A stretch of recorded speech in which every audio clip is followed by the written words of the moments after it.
Hey, this is Chase Sexton. You're listening to the MotoXpod show.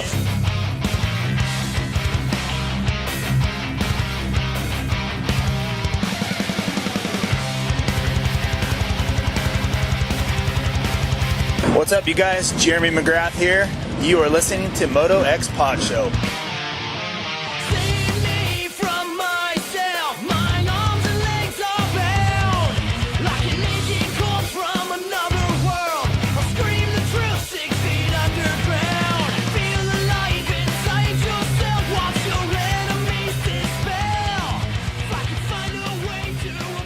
All right, it's Tuesday night, and it's time for the Vital MX MotoXpod show, presented by Racetech and Yamaha Motor USA. A1 is a wrap. In my opinion, it did not disappoint. Everybody else in here thought it sucked. I thought it was great. Chase Sexton and Joe Shimoda each win their first ever Anaheim 1, and we'll get into all the stuff throughout the race. We'll have a lot to talk about shortly. But as I said, speaking of Yamaha Motor USA, one of our presenting sponsors, tonight, we have Yamaha Star Racing's Justin Cooper on the line, and then we'll finish, who finished 7th at A1, and then we'll have Triumph Racing's Jordon Smith joining us.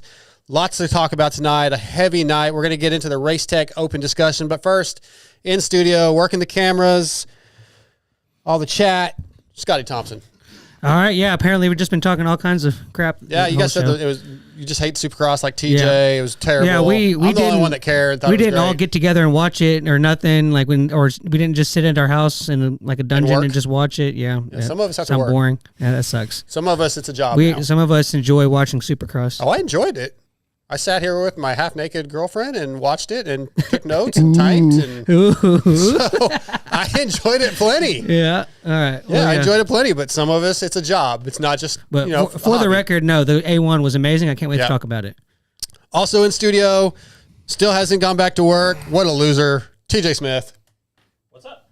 I'm not unmuted yet. Yeah, you're definitely unmuted. I got you over here. Wow. But anyway, TJ Smith in the studio. Also in studio from 710 Divide. Is it working now? Yeah. 710 Designs. Chase Moore, what's up? What's going on, man? It was a pretty boring A1. I just fell asleep on TJ's couch. So I'm not surprised. Did you actually fall asleep? No, I didn't. Oh, I'm surprised he was even watching it as much as he hates racing. We got a bit going, dude. What are you talking about? No. I wasn't paying attention because my mic was broken and I had to fix it. But that's what I do. I check that before the show started. I fix things. Well, I asked if you wanted to check sound and you said no. Nope, everything should have been fine. Yeah, all right, we're going to jump into the Racetech Open discussion. We'll talk about A1 and whatever else we feel like talking about before we get our first guest on. Racetech is the world's largest aftermarket motorcycle suspension modification company, and they have over 35 years of experience providing factory-level suspension to the everyday rider. On top of suspension, they're building a reliable world-class engine, which requires a combination of state-of-the-art equipment and experienced, knowledgeable technicians. Racetech provides quality precision engine services using the best equipment processes in the industry. So if you didn't know, besides world-class suspension, Racetech can help you out with your motor builds. All you got to do is go to racetech.com, find your local service center. All the information you could ever want is on there. Use them, get to know your local service tech. I'm sure you guys need some kind of work, some service done to your suspension or parts for your engine. Hit them up, racetech.com. All right, so everybody enjoyed the race, though? A1? Everybody thought it was great? No, we hated it. Oh, okay. Yeah, it was horrible. Well, so I was right. Racing's back. I'm just so mad. I had a great time. Are we going to start with an argument like right off the bat? You brought it up. Why are you being a dillhole? Because you said that we all said something that we didn't say. He was just making a joke. It's all right. We all had a blast. Okay, we all Chase Sexton wins the 450 class. Joe Shimoda wins 250 class. Unexpected a little bit. Mm-hmm. I would say that the Shimoda thing was much more unexpected. I don't think that anybody would have been like. I think there's plenty of people that would have picked Chase to win. Sure, obviously. People did. I did. Yep. Yeah, that's what I'm saying. Obviously, really smart people did. But how many people actually picked Shimoda to win? You know, even with Deegs going down or whatever, I think Shimoda's a great rider, but. I mean, history shows that it shouldn't have happened. If anybody says that they didn't think Deegan was going to win, they're lying. Right. Yeah, I mean, I think going in, I had Deegan to win. I thought Kitchen might be able to give him a run, but obviously we'll get to that. We've got a lot to get to in this opening segment. So let's start with Chase Sexton's ride. incredible, honestly. Post race stuff, he says they really worked a lot and focused on things to get the bike better for the start and just better overall. The engine he's much happier with. He talked to Lewis Phillips afterwards. We heard him in the press conference, very, very happy with the bike. But yeah, his start, 2 good starts.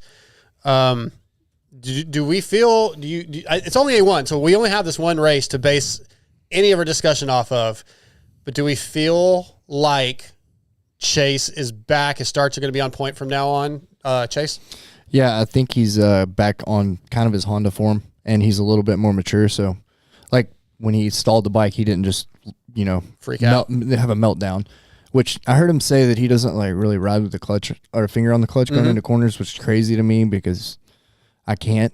I have to have a finger on the clutch, or I will we definitely can't compare ourselves to. You're right. You're right. Sexton. You're right. But yeah, it just blows my mind. He doesn't have it in the whoops either. He doesn't have a finger on the clutch. Which is crazy. TJ, but I did notice, and I'm not gonna say you're a Sexton hater, but you're very high on Jet. These other guys are all gonna be fighting for second place most of the time. But I felt like we saw a more confident Chase Sexton, a more solid Chase Sexton, at least at one round. He looked like a different guy. So I think if Jet would have been out front, I think you wouldn't have said that because he stalled it. He had issues. Like I think maybe yes, a little better, but I mean a tiger can't change his stripes. Isn't that how it goes? Okay, negative Nancy. Scotty, do you feel we're going to see a different Chase Sexton in 25? I don't think it's a different Chase Sexton. I just think it's a Chase Sexton that we didn't see last year. Okay. I think that he's back to par for him, and I like that. Yeah, and I think that what I did like seeing is that he, although he did have the stalling issue, which I think he'll be fine, but the way he dominated that race was something that we haven't really, like in those scenarios. His thing that he can do is slip and throw him away. And he didn't ever seem like he was going to do that in that race. So, which is why I felt like he's more solid. Yes, he stalled in years past with Honda. He would tuck the front, wash the front. Refined is the word. One race. Yeah, it is one race, but that's all we have to base it off of. We got to talk about what we saw. We always say coming into A1, you can't base anything really off of A1 results, and here we are doing exactly that. Okay, so TJ, you mentioned if Jet had been out front, Jet had a number of issues. Bad starts, 2 really bad starts, put him in a bad position. We keep hearing how uncomfortable he is on the bike. He's not super happy with the bike, which we don't normally see Jet have bad starts. Again, first race, we don't know if this is going to continue. It could just be some weird A1 thing, Scotty. But what I want to know is, or what you guys think is confidence had by all the other riders, Chase, Eli, Kenny, etc., based off the fact that, Jet is struggling, even if it's one race. So does that bump these other guys' confidence going into San Diego and Anaheim too? And they're like, oh, well, no, he's having problems. We can beat him. More than they always probably felt like they could beat him, right? But more so now. Yeah, well, to tie in the both things that we were just talking about, if I was a guy that was, one of the main guys like Tomac or Webb or anybody besides Jet basically, and saw like, oh, Jet's in 12th. All right, like this is the chance, like what you said. But then I look up and see that Chase has a 6-second gap. I'm like, oh crap. Well, Chase figured it out. So I don't think that it would. I think it kind of evened out is what I'm getting at between those two, like the guys that are thinking of Jet. Like, this may be an opportunity, but at the same time, the guy that was most likely to beat him had a great A1 and is now starting the season strong. So it just shifts what I think any other guy would say that I'm just as worried about Chase as I would have been Jet. He's more prone to like making weird mistakes and having weirdo races. So like confidence wise, it would definitely build it because you're kind of thinking maybe Sexton washes the front, you beat him on something like that. I'm definitely not. Yeah. Your confidence with Jet not doing as well, it's got to be higher. That's what I think, TJ. I think if I'm anybody that's been getting beat by Jet and seeing Jet be the Jet Lawrence that we've known the last year or two, and I see what he's having now, I'm like, okay, there's a little bit of a kink in the armor. Maybe this continues. Maybe I feel a little more confident. Maybe I push a little harder. I don't know. Like you have to find things to continue to motivate yourself or mentally be like stronger. So you can use this as one of those things, I would think. Yeah, I mean, I could definitely see guys coming in with a little more like I guess after you get beat so much, whenever you're a little bit behind, you kind of quit pushing because you're like, oh my God, this guy's untouchable, for lack of a better way to put it. But maybe they see that. But I think next weekend, if Jet wins again, I think it all resets back. Like I said, A1 is just a weird race. I'm not hitting the panic button on Jet. No. But to answer the question at Bay is, is there a little bit of concern? Maybe, but that race was not good. That race was not good. In very many ways, it was not good. I think there is some concern on the part of Honda, that overall HRC, that they decided to stay out west and work on some of these issues that they've been having. They were planning on going home east originally. So I definitely think, no, not panic button time, but like, okay, we're not there. We got some shit to work on. Bad. And it's probably not going to fix itself in 5 days. Although, if you guys listen to the post-race stuff, I believe Chase said this. I know he said this when he was talking to Lewis Phillips post-race. We heard last year he's not feeling what he wants to feel. He doesn't like the way the bike feels. He's searching for something, and he told Lewis, the feeling I've been looking for, I found, but I didn't find it till Monday. Literally Monday before A1, we found something within the settings they've been changing. They've been changing motor. They've been changing seat. They've been changing handlebars. He said even just like stall stuff for the start, but other stuff too. But he said it happened Monday. So for him, it did kind of fix itself almost in 5 days.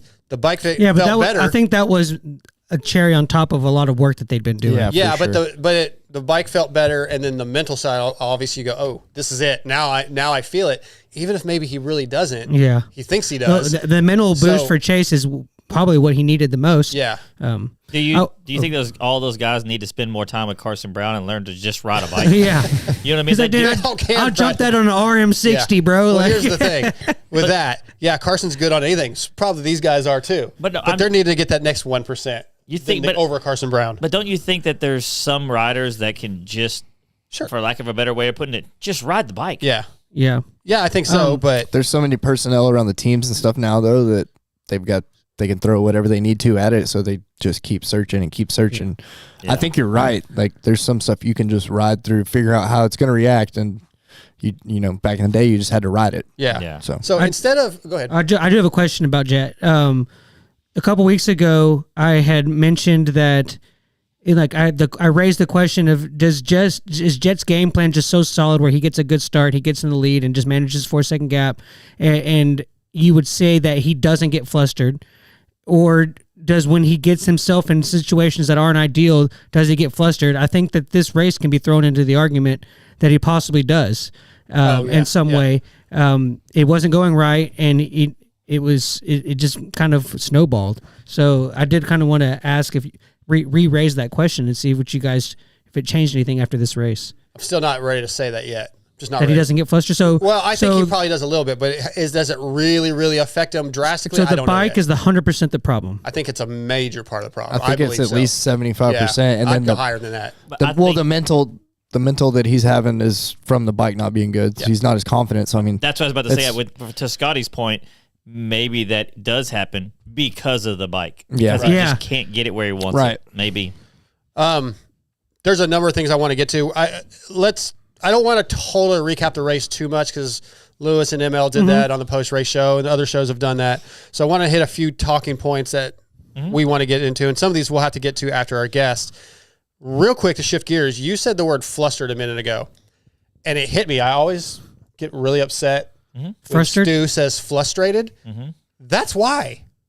It has to be, right? He's thinking flustered and frustrated. I think he's just trying to be funny. I know. He says frustration or frustration. I think it's like to me, it's like a... Not that it matters. It's like almost like an Urban Dictionary word. Like, I'm frustrated. I'm frustrated. Maybe I'm frustrated anyway, and flustered. When you said flustered, it clicked. It is not proper English, but I think that he's doing with a little bit of satire. I would think. All right. But, that's what I do. MotoXpod show at that's not saying there. MotoXpod show at gmail.com is our email. We want to hear your thoughts, comments, and we want you to get involved with our segments. We want you to also go to VitalMX.com and sign up for the VitalMX fantasy game. There's a MotoXpod Show League.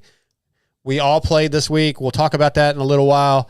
But go get signed up. You can also go to vitalmx.com, and I know there's multiple features on the homepage with presenting the game for the year and tips and all kinds of stuff. There's lots of stuff you can go find out. But we'll talk about our scores and because I don't want to talk about it. But we'll talk about that in a little bit. Did you guys hear the SMX tracks? The venues were announced. Okay, go ahead. Charlotte, St. Louis, Vegas. That'll be this year's SMX. I don't have the dates in front of me, but just Texas gone. We kind of knew that was coming. I figured that. But then having it in the dome or whatever they call it in St. Louis, that's apparently the dome's like connected to a convention center. Yeah, that's where all the pits were downstairs. Yeah. Okay. So a couple years back, they would have the Indy motorcycle show right before Supercross or whatever, and so I kind of got to go to both, and that convention center is huge. Yeah, it's massive. Can't imagine they're going to have the race. I think it was Lewis or somebody said Lewis and Kellen. I was listening to it earlier. They could do something really cool with that, depending on how they do it. I don't know if they're going to be able to run inside the convention center. Yeah, I don't know where they do the pits. Like I think there's a tunnel where it goes out, and you can go off the loading dock. The convention center is literally attached to the stadium. Yeah. There's something they could do something cool. I've walked through there a few times too. I'm not sure how they're going to do it, but they'll figure it out. But those are the venues, just in case you guys missed that. Yeah, the thing I was going to say about that was I guess it makes sense. I thought that the timing of the announcement was a little weird to me in the broadcast. They announced it Friday at the press conference. Oh, okay. Yeah. Then where they added it into the race, I just thought was weird. Oh, no, it was announced Friday at the press conference, and then I think it was even done during the pre-race stuff. Yeah. Definitely during 25, 30 minutes between it seems like it's 20 minutes at least between the 450 LCQ and the lights race where they do all the interviews and all that stuff. I would have announced it then. Like it was right after they just did I think it was in between the podium interviews. Yeah. Like they interviewed first and second, announced it, and then went back. I'm like, bro, notice that. Let Jordon Smith have his third place. You know, that's what I thought. Speaking of Jordon Smith, who would be on, we'll skip the Jordon Smith stuff. Ask He'll be on the show in a little bit. A couple of the big news things: Levi Kitchen pulling out last minute to go east. What'd you guys think about that? Obviously, it's happened before where somebody at the last minute changed. I didn't know that you could ride practice and then change. To me, if I was Mitch or whatever, all of my riders would ride the first free practice. I'm serious. Like if you could change, what does who's it matter? Fast? Yeah, see who's fast. Yes, get out there and then obviously y'all heard that what's his name? Master Pool's going west now. But if that would have happened, he would have already run practice. He'd already been signed up. They could have just rolled him right in. Changing the game, TJ. He's already got all his riders out there anyways. Why would you not go ride practice if you're a big team like that? It's not a bad point. You got to have all your mechanics and bikes and stuff there too. Four more bikes to get ready. That's not that big of a deal from when you're a West Coast team. That's what I'm talking about. Yeah, it's been fine. Master Pool instead of Drew Adams, which I was kind of surprised by, but kind of glad they did that. Really? Give him a little time. Yeah, I think that's the whole reason. Like Drew has kind of been said the whole time is he's on the sidelines to come in if they need him, and might as well bring him in. He was ready, but I guess obviously Mitch knows what he wants to do with the team. So, do you think Drew would be faster and better than Master Pool? Kind of, I do. Yeah. Oh, okay. Yeah, in Supercross, I do. He would dominate futures. Yeah. Yeah, I do think that Drew would probably be better in Supercross than Ty Masterpool. Not that Ty's bad by any means, but man, I don't know. Ty's really, really come into his own on that bike. Yeah, so. He's looking a lot better for sure. On the Levi thing, when we were watching the race and we were all talking about how he was sick and stuff. I was making jokes, I thought it would be funny to be like, oh, he's pulling out because he's scared of Deegan and blah blah blah. I was just kidding. And then today, on social media, people were saying oh, I think that's really what happened. As soon as they were saying it Saturday during the race day live. Yeah, it was all in the Pulp chat. It was there all over apparently Twitter. There was a conversation with RJ or something like that. And RJ, he was making a joke. I think. RJ said something I don't remember exactly how he said, we were talking a couple weeks ago, and he kind of hinted at that he thought he might be going east. But at that time, that's when we had talked to Levi, and I had texted him. He didn't know. Yeah. So he didn't know he's going west yet. He hadn't committed to west. That's all. But that's all the bed bugs needed. Oh yeah. Can I ask a question? Just Sure. a little bit off subject. Yeah. Why do they call them bed bugs? It was a pulp thing. I forget. Yeah. Well, Something- his username is bedbug. Oh, is that what it was? Well, there was one. There was literally a bed bug that came into our chat. I don't a few remember times. it. It came that came from something that Steve Okay. started, and I don't remember this whole story. Like the carrot fuckers. The same and stuff kind like of that. thing. I didn't know if it was Snowboard. something from like No, his YouTube. Or I'm something. pretty Okay. almost positive it was something that Steve started. Like there were a bunch of bed bugs, or I don't. Yeah, it remember. was something like that. Yeah. Fair enough. Okay, a few more things before we get Justin on. Let's see. Okay, I want to go back to last week. I asked you guys who you felt would leave the most disappointed, and what was the other one? Who would be the biggest surprise? So my answers were leaving the most disappointed. I said Malcolm Stewart, and who would be the biggest surprise? I said Justin Cooper and Joey Savacci. I don't know if Malcolm left the most disappointed. Probably Colt Nichols did. I think after, But during the LCQ and stuff, you can say, yeah, all right, well, Mookie's going to leave the most Yeah. disappointed. But to pull a top 10 after that is pretty impressive. So I don't think he's that disappointed in that. Yeah. Well, I said during the last. Oh, sorry. Go ahead. Oh, go ahead. No, but anyways, I said during the last show that he was going to wind up leaving disappointed because of something along those lines, like not from his writing, but Yeah, something was he going to had happen. more. Yeah, that something was going to happen, and so So now just thinking back, because I sent you guys a text earlier, who do you feel maybe left the most disappointed? Do you feel anybody? Oh, Jet Lawrence. Anybody really? Okay. All right. Ferrandis. Ferrandis Yeah. Yeah. or Colt. Nichols. Yeah. Yeah. How did those guys not make the main? Yeah. That's Ferrandis was all. I don't know why you try to go around the outside of somebody when you're in Especially a at Ryan qualifying Brees. position. Yeah. You're in a spot. You're in the main. You go around the outside. But I don't know. I mean, why did he get taken out when they're both in the main? Like, why would? I mean, I'm why not would- saying he shouldn't have done it. I'm not agreeing with what he did, Brees but should've. I mean- you should have known better than to do that in the LCQ. And you're going around out. Don't get me wrong. I've watched it a lot during what do you call it, arena cross. But Brees shouldn't. Like, Well, go I think it's after like people. default. I mean, he just got done He's doing just- an arena cross race. It's just Well, yeah. default. So like Dylan he's like, did know I mean, that. that was 5 days ago that he just did an arena cross. It's like, yeah, he's gonna run you high. I mean, it's just what they do. I think it's good. I mean, protect your line. Yeah. Why are you passing somebody in the outside? Yeah. Okay. Well, so those are your biggest. Who you think were the left with the most disappointment? How about who was your biggest surprise? Cole Davies. Okay, Cole was 100%. good. Again, my Who did answer I is like say was Justin gonna be? Cooper. He wasn't much of a surprise either way. And then Joey Savacci was a surprise in the more negative way. He didn't do what I thought he would do, but that's not really what I meant. So, but you say Cole Davies. What did I say? What did I say? I don't know that I wrote it down. You don't Oh, remember? you just wrote down yours? I just remember. Oh. I would say that for me, my biggest like letdown. Oh, no, our surprise, not letdown, but like positive surprise was Heel. Oh, Talking yeah. about it, I love when you say heel. Heel. I know whatever. Heel did a good job. Heel did a good job. Yeah, Justin was really good.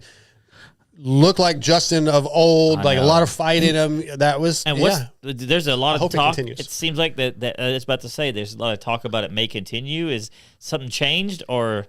I mean, I think he's just actually trying. Yeah. Yeah. I think Yeah, he's just the rumor is, the little bit that I've heard is that he's just, I think ML was saying on the post race show that because he's been out, I think he's been out testing when the AEO guys were testing, and that he cares and he's putting more effort in than he normally does. That's awesome. We'll try to get Justin on the show here in a few weeks, but I hope it continues because that's awesome. Yeah, like He's one of those perceive naturally him- talented guys. yeah. That's just he could mess around and get a top 5. I was rewatching the races, and I did notice that when in the heat race, Jet had a bad start too, and That was when he tangled was- with Coop. he was Hill. They did like a slow mo of him getting bottlenecked, and I don't know if that's when Hill passed him, but Hill was behind him when that happened, and then for like half the heat, Hill was in front of Jet. So I guess I don't know if that's when he passed him or not, but yeah, Hill had a heck of a good race. Dude, that start setup was awful. Like the first 4 or 5 gates on the inside, you went straight at the hay bales, and then it was so short with a split start. The outside, you have zero chance of like getting a jump and then making some separation. You're just straight into the corner. It was terrible. No, it was not good. You were correct. Okay, a couple more things I want to touch on, and we'll get Justin Cooper on. Thoughts on what do you want to talk about, Kenny or Prado? Just Kenny. Are we going to talk about 250s later? Maybe. We got a lot to get to tonight. We got a lot of segments we've been putting off, so it's hard to say. A lot of that stuff's been talked about on other shows. So what was my options? Just Kenny or Prado, real quick. Go ahead. What's up? You pick. I have one more segment, one more topic I want to get to before. Kenny's positive. Let's keep it positive. Okay. Yes. Super stoked for Kenny. We don't even have to talk about his results if we can, but I'm just like, it's good. It seemed like he was back almost. Again, one race. He's had good races over the last couple of years, but it was just fun watching him ride, put some fight in. He was happy. I loved it. Did y'all listen to the press conference? I know you did. Yeah. But did you hear what he's talking about? How he's so worried about stalling it constantly, and then he even made a joke with him and Chase about having an electric start. Like that is. Can you imagine riding at his level and constantly like, oh my god, I can't stall. Oh my god, I can't stall. Oh my god, I can't stall. He finally got a factory transmission. Yeah, apparently. so maybe that'll help with the stalling. He's been on a stock transmission doing Supercross on a Suzuki this whole time. Well, that tells you how good Suzukis are. I'm just telling you. But it had nothing to do with how good Ken Roczen is. No. Not at all. Very impressed by his performance. I'm super happy for him. I think, I don't know if it'll continue, like where he'll be on the podium every week. Probably not, but I mean, he'll get more, obviously. Yeah. Which actually leads me into the last question I want to ask before we get Justin Cooper on. I think the average winners in Supercross is 5. Last year, I believe there was 6. Mm-hmm. I think the average is 6. So how many do we have this year, TJ? How many winners? 4. Okay. Who are those 4? I think it's going to be Jet. It will, obviously, we already have one of them out of the way with Sexton, and then we'll have Eli, and then somebody else squeeze in. I don't know. Didn't you just say that was 4, didn't you? That was 4. That's 3. That's no, 3. Jet, Chase, and Eli. Jet, Chase, Eli, and then we'll have somebody else, whether it be Ando or somebody like that, squeeze in a win, but I'm say 4. Scotty? You don't think that? I'm going to say. Well, you said what's the record? 6? No, the average. I don't is 6. know. I don't even know what I think that. the record is 5. The record is 7 or 8. I think is 5. It's normally 5. I'm going to go 6. Okay, so who are they? The same guys that he's talking. He said 4. So what? Yeah, 2? but he's saying that he has a 4th slot that could be insert rider's name. I think I'm kind of wanting you to pick 6, or 7, or whatever your number is. Chase already got one. Jet's going to win one. Eli's going to win one. Cooper will win one at some point. I think Roczen can, and I think then I'll do what he did. Anderson or Plessinger, one of those guys. Hunter. Yeah, I'd say 6. I don't think Hunter. And the first 5 the same as Scotty there. With I think Anderson will get one. He's in a contract. There's like everybody on a KTM's in a contract here. Except I think RJ already got extended. Oh, okay, we're good. Wait, give me your 5. How many winners did you say? It was 6, but the same first 5 same as Scotty, and then Anderson will get one. Okay, we'll come back to it. We're going to announce our first guest of the night, who's brought to you by Yamaha Motor USA, who has a reputation for dominance. It doesn't happen overnight. It's built over decades. The YZ story is over 50 years of iconic machines and groundbreaking innovations. Yamaha took the championship-winning bikes and made them even better because the best don't rest. So check them out at YamahaMotorsports.com or go to your local dealership. Tonight, Yamaha Motor USA brings us from the Yamaha Star Racing team, Mr. Justin Cooper. What's up, Coop? Yes, sir. What's going on, guys? Just hanging out, talking a little bit about A1 and discussing. Let me ask you this. The average winners for 450 Supercross in the season is usually about 5. Last year, I think there was 6. How many think we get this year? Just take a guess. I would say, probably 6 or 7. Again, it's definitely going to be 6 again, I think. Okay. Least. You going to put yourself in one of those spots? Yeah, so that's going to make it 7, right? Okay, all right. That's what I like to hear. I like to hear that, man. So, A1, how do you feel? Sixth last year overall in Supercross, going into year 2, full-time 450. How do you feel coming away from A1? I feel good. I felt like it went okay. It didn't go the way I had planned it to go with the start I had, because I think I started around 4th.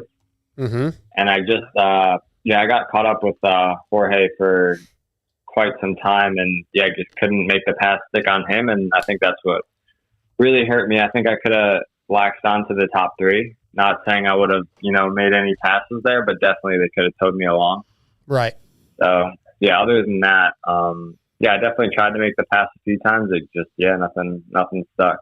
I definitely want to get a little deeper into trying to pass Prado in a minute. But, you mentioned your start, and I had you at 5th, but then you got up to 3rd for a little bit in that first lap and then dropped back. So I kind of want to talk to you about, I guess this is going to sound a little negative maybe, but I want to hear what your mental thought process was. You were trying to pass Prado. You made the pass. He passes you right back, kind of shuts the door on you. And then you started getting passed by a lot of guys really fast. So I feel like you had to regroup and kind of take a breath and then go back after it. Is that what happened? What was going through your head in that moment or those moments? Yeah, honestly, it all caught me off guard pretty fast. Being behind Prado, I knew there was a freight train behind me. Mm-hmm. So the first few laps, he had a really good pace, and then, it seemed like it was slowing down pretty quick. And at the time that I was trying to make the pass, everyone was still right in front of me. So, I was just trying to get around him and try to stay with the top 3 there. And, the longer, it took, it seemed like once I got, tried to make the pass and he passed me back really quick, those guys, were all over me. I couldn't be offensive anymore. I had to ride defensive and kind of protect my lines. And, that's the first time that I didn't. I think Hunter, he went under the inside of me and kind of drifted out, made me roll into that rhythm. And then got the end of the rhythm. Coop was on the inside of me, and then it was just dominoes from there. So. Yeah. But how about at some point you did start coming back and picking guys off? And I didn't look at the lap times, so I don't know if those guys were slowing down or if you just regrouped, found your rhythm again, and started, clicking them off. Was there a lull in your heart rate and your intensity for a lap or so, and then you just picked it back up? Definitely through all that, it definitely slowed me down, and it just threw my rhythm off. Sure. I was really wanting to get around him and put in the laps that I could do, and I wasn't able to do that. I had to kind of ride at a mediocre pace, and I just once that all happened, I was kind of deflated a little bit, felt like the race slip out of my hands, and I think from there it was just I just had to regroup and take off the guys that were in front of me. And once I got into whatever I was in, Eli had come through already, and those guys are pretty much gone. So I was just maintaining my position. Okay. So you brought up, I'm going to jump in here real quick, cut everybody off, but you brought up racing with Prado. I got brought up. What, did you notice anything different with racing behind the guy from the GPs, a champion? Did he ride Supercross different? Was he like a complete goon in front of you? How was it being behind him? He's definitely not a goon, but he definitely was. He was riding.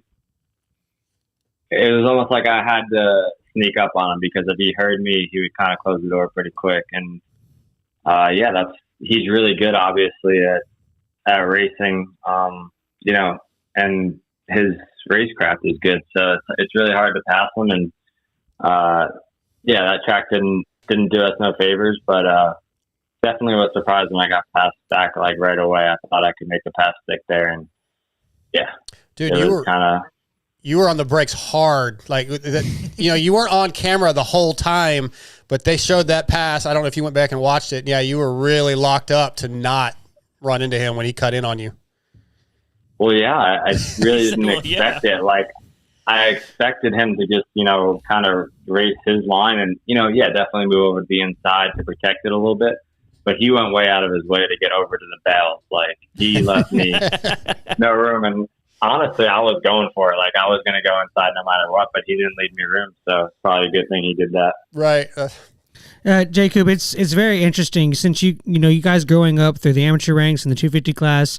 Pretty much, you guys are looking for podiums. Maybe we'll take a 4th or 5th. 7th isn't really like a number that you guys would look at. But when I'm looking at that 7th and I look at who's around you, in front of you, and behind you, it's pretty impressive. Like this, I know we always say deep field and all that stuff, but like there's a lot of guys that can really ride right now, and you have to take. How do you change your psyche to be able to take a 7th? Yeah, you just gotta look at who's around you. I mean, it's no joke right now. It's definitely tough, and my night could have gone a lot worse. Let's put it that way. So, definitely can take a 7th, especially at the first round. And I got caught up in that battle, and things could have been a lot different. Let's say if I made that pass at that moment, because it was like early in the race still, and I definitely could have put some good laps in, especially if he was doing the same to the guys behind me. I feel like I could have went with that top 3 for sure. So A1's usually a kind of a boring track most years, and this year they kind of changed it up as a funkier A1. Did you like that, or did you like more of a traditional track? I thought it was cool. Maybe going across the start, we went across it like multiple times. It seemed like that was a little bit like repetitive. Like they wasted a lot of space just, going kind of straight away back and forth. I felt like we could have, used the space better, but the track ended up being pretty long, like over a minute. It's pretty cool, and definitely not used to that. So I thought overall that it was a good job, like by the track crew with the design and all that. And I think, it worked out well. It definitely was hard to pass, but at this level, it is hard to pass in general. So a lot of guys go on the same speed, and I thought it was a good mellow starter track. I think everything was pretty safe, and I thought that it was good. Yeah, it was a better, like Chase said, it was a better layout than normal A1 in my opinion. A lot more exciting, and I thought it was a great night of racing overall. A lot of good stories. I want to go back to Prado for just a quick moment. They didn't show this on TV, at least that I saw, and I wasn't there, but Mathis, and I listened to the Vital MX post-race show with Lewis and Michael Lindsay, and I know Mathis said that at one point Prado almost killed you or took you out, but I didn't see that. He has a little bit of a reputation for cross jumping. Was there some of that? Was there a moment where that you already said it was kind of hard to pass him, but was there a moment where you didn't know what he was going to do? I had heard that from the team that he did that to Webb. I think him and Webb leaned into each other on a rhythm or something, and maybe almost hit in the air. Maybe Steve had it wrong. I know I heard it on the review show, Mathis say something, but maybe it was him then. Okay. I mean, we definitely got close a few times, and I got cross jumped a couple times, but nothing like. I think the biggest incident would have been like him passing me back and me almost locking it up and going down. Okay. Well, fair enough. And we talked about.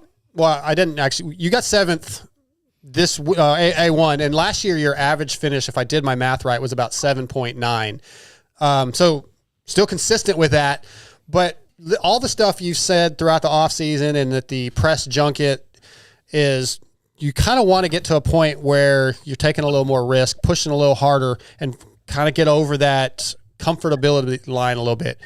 Do you feel like you were in the process of doing that at A1 and what we already talked about got in the way?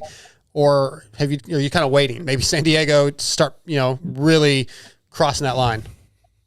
Yeah, I think that would have, developed a little bit more for me if I had gotten into that, gotten around Prado into that 4th place. Then I think I would have, definitely risked it and gone for a podium spot if it was there. But, I don't really know. I don't know what would have happened there. So sure. I think being stuck in that position and riding defensive, and once I stopped riding offensive, it was kind of just like I was riding at 70-80%. Just that's all I could really do, and it definitely flustered me, and I had to kind of take a step back, regroup, and by that time it's on to the next weekend basically. Yeah, fair enough. Hey, going into the next weekend, was there what was confirmed at A1 from off-season testing, and what is like kind of the focus points going into next week? Yeah, I'm in a really good spot with the bike and fitness and all that. Like, I came off the main event, I wasn't even really breathing hard. It wasn't really the effort I'd like to put in. I feel like I had more to give, and I think the best part really is I didn't touch the bike at press day or all day race day, like not even a clicker. Everything felt pretty normal, and like I had been training all off season, so that was a good sign. And coming out west, you think things would change a little bit, but I felt comfortable enough to keep the same settings all day. Justin Cooper is brought to you tonight by Yamaha Motor USA. Go ahead, Chase. Hey man, if there's one thing you could change about the race day format, what would it be? One thing I could change about the race day format, just the length. I mean, dang, it's like a 12-hour day at the track. Like, by the time the main event's over, you just want to get out of there. It's a lot of sitting around in between practice and the night show, and it's just it could be condensed a little bit, I feel. I like that. He says that, and then 7-8 years ago they were doing, actually it's longer than that now. God, I'm old. They were doing 2-day formats where they practice one day and race the next day. You know what I mean? So like at nationals, the nationals and stuff like that. So you got it good right now. Well, I think it's short. At one point you had to ride on Friday Supercross, right? Oh, that's back in it was a long time ago, but I think like a 2 or 3 minute longer free practice, and then just have one qualifying. Yeah. You have something go wrong on the bike, you don't get a qualifying then time. Have a day show LCQ like they used to. Yeah. So, Justin, how is it like during the week, or like is the whole team together? Is everybody always training together, or is everybody kind of do their own thing but at the goat farm? No, everyone pretty much rides and trains together. We have a pretty big group, and a lot of us are with 20. So is me and Crew, like 6 of the 250 guys. Do y'all get to spend any time with like the up and coming kids, like riding with them, so you get used to like some cannon fodder in front of you, like learning like how to get around people safely? We don't. We usually go fastest to slowest, so like we usually put the new up and comers in the back, and it can get a little bit dangerous riding like that every day where you're chasing down slower guys. Justin, I want to go back to what I was asking you a minute ago about your average finish and everything. I think if I have my quote right at the press junket, you said something, one of your weaknesses is in the past has been you set into a pace that I know I'll be good at. So you got to work on that, right? And then Lewis Phillips wrote a little story about you last week, and his quote was like, you must balance risk with consistency, a skill that separates champions from distant contenders. And that really is a mindset, isn't it, right? You've talked about staying consistent, getting through the season, which you really needed to do in your first full season on a 450, versus finding that risk. And you've talked about wanting to do that. I want you to tell our listeners what you think about getting past being just consistent and going for the risk of the next step, maybe getting outside your comfort zone. Yeah, it's just something that I've, it's like a goal for myself. It's not saying that everyone needs to do that. And I honestly really haven't had to do that in my career yet. Like 250 days, there was a few times where I had to get out of my comfort zone. But, my championship year and stuff like that, I was just, riding consistent laps, like in my comfort zone, not really hanging out and anything like that. So, I think in this class, I don't exactly have the speed of the top guys. So when the opportunity is there to, get on the podium and stuff like that, I do have to get out of my comfort zone and push 100%, because that's really what it takes to land there. It's a lot of competition in the class, and I think this year it's like you said, last year it was important for me to get through the season, and I really that was my goal, so I pretty much stuck to that. And I think this year is setting new goals, not that I want to crash out or do anything like that, but I definitely want to get on the edge a little bit more and test those boundaries. And, maybe I'll have a crash or two, but, I want to push it. And, that could be in turns, pushing where I'm not like 100% comfortable, like with, my front end or traction or something like that. I want to push the boundaries there. It wouldn't be the end of the world if I tucked the front in a main and lost a position or two. It just would make me feel a little bit better that I was trying. That's interesting. I like that. I like hearing that. Okay, we told you I'll try to keep you 20 minutes. I want to ask you 2 quick questions. You're in O'Neill this year. I want to know how it is having Alex Ray as a gear guy. Is that going well? The gear looked good, by the way. We enjoying the ride? The gear looked fantastic this weekend. Yeah, it's a couple months into O'Neill. I've been loving it. Gear fit's awesome, and got a good showing day one. So keep it going. It's still early. Ray's getting the job done though. He didn't forget anything. He's good. Ray's on top of it. He's definitely there early and making sure I'm dialed in.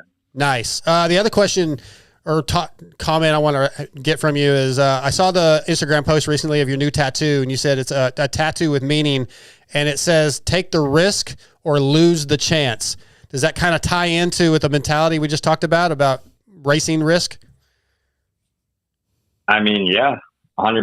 I think that's part of the reason I got it. But I've liked that quote for quite some time. Like, you got the opportunity is not always there, so you gotta jump on it sometimes. Get out of your comfort zone.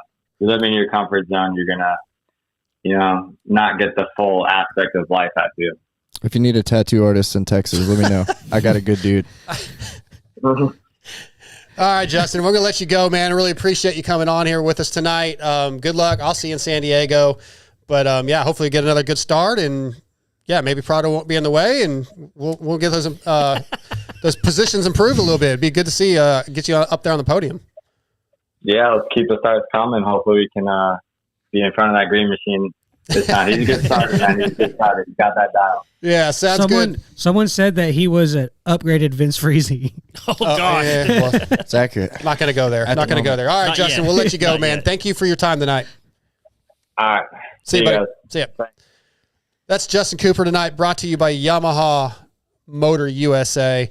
We'll have an update next week after. We'll see how that goes. But I like the new mentality of if he's going to do that, because we kind of always said he just you almost don't see Justin Cooper to a degree. Did you see him this weekend? If it wouldn't have been for Prado, would you have saw him this weekend? I was kind of paying attention to him a little bit.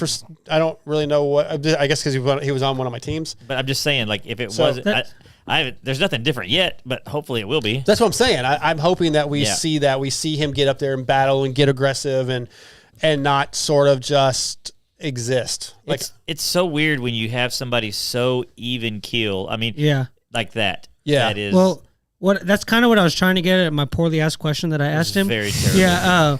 That's what I was trying to get at is like, he's like, yeah, he might be a little lost in the midst because he's in 7th, but to be 7th in this class is crazy impressive. Yeah. Like, it's deserving of a factory ride. Will he ever win one? I don't know, but I mean, I bet it's tough because they're always going to be like, oh, well, Justin Cooper got 7th. What the heck? But getting 7th we have to realize how insane that is. But do you see that the future could hold for, I don't know if this sounds terrible, but like a Savachi in the future, like that kind of, that trajectory of a career?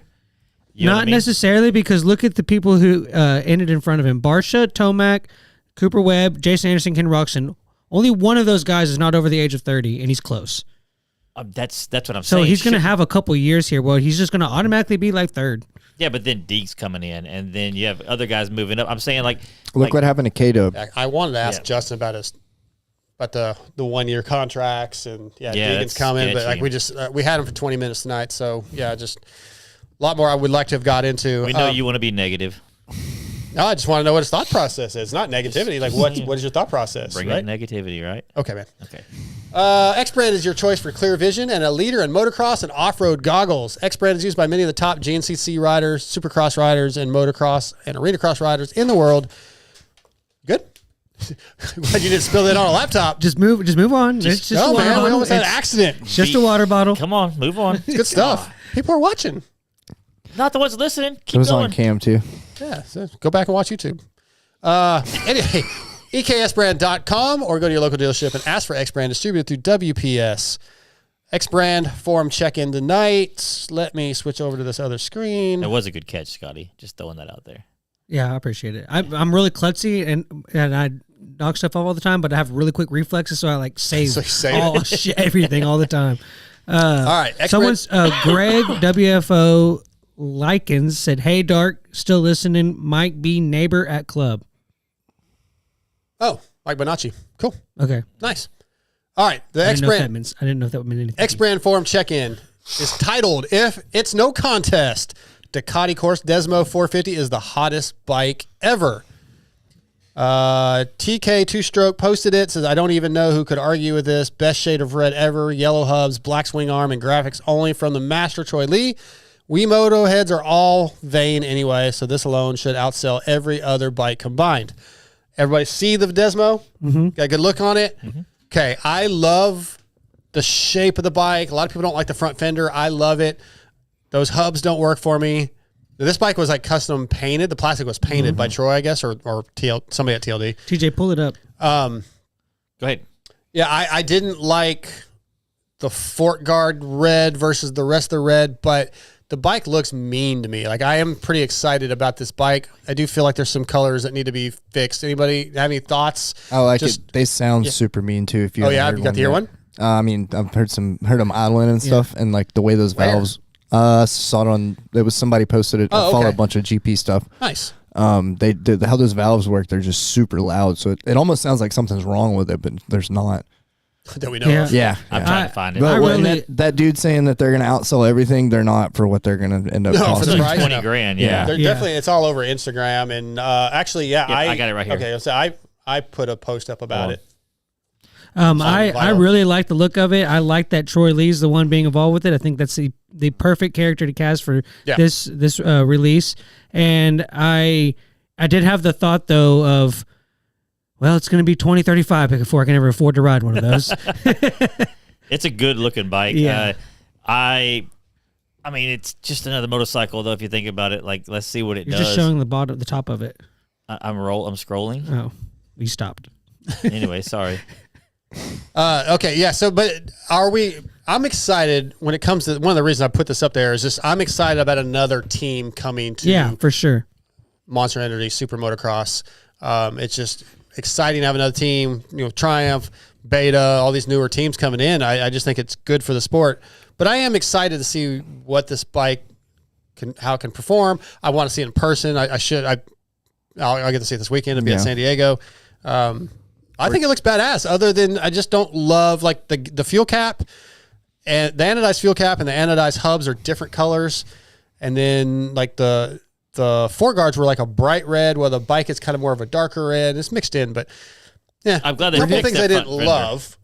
We're getting to the point where Love the aluminum fuel tank, which that's probably not going to be on the production side, but Why wouldn't it be? It's Ducati.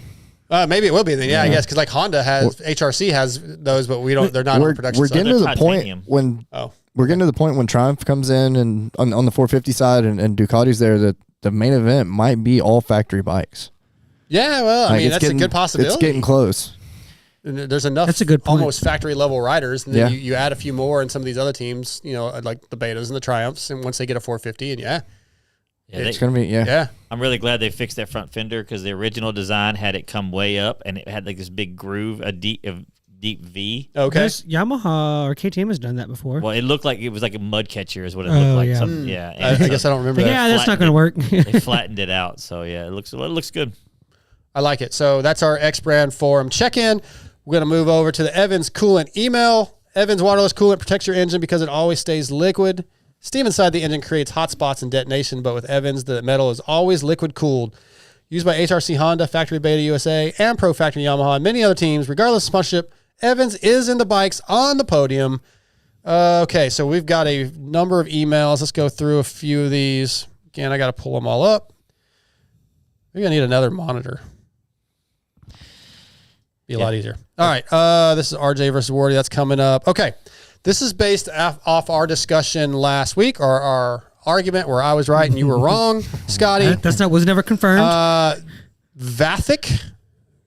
His title of his email is Darkside an asshole or is Scotty an idiot? His reply, yes. Yep. Yeah. Yes. I like that. That's a perfect reply. I like this dude. Okay. Yeah, I'll take that. Yeah. Michael Jurasco, who is the guy that submitted the question that led to the argument, which was your top 5 things that you would take to I forgot what we were camping. And Scotty, you said camping at the races. We're not going to get back into it. But Don't. top 5 things you would bring to go camping at the races. And Scotty named 5 things he would take racing. And Michael Jurasco said, dude, I'm dying while listening to y'all go back and forth over the top 5 suggestions. At least he enjoyed it. That was great.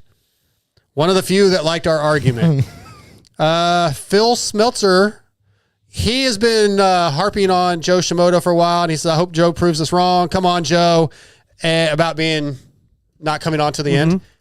And then he did. He was super happy. He sent a message later on saying that, that's one of my 250 questions about Joe. Says, laugh my ass off. He did it. And then at the end, he says, a lot of good pods. He typed CING, seeing up. I don't know what it meant. Sinking? Maybe. But he just, a lot of good pods sing up for you. Also, I hope you don't mind. We the fans call you Dark Side. I don't really mind. You're tattooed across maybe your he's belly. saying that like a lot of pods emulate what we do.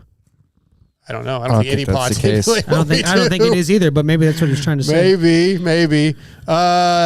Vince from T-Boat USA said in his top 5 things he didn't expect to see at A1.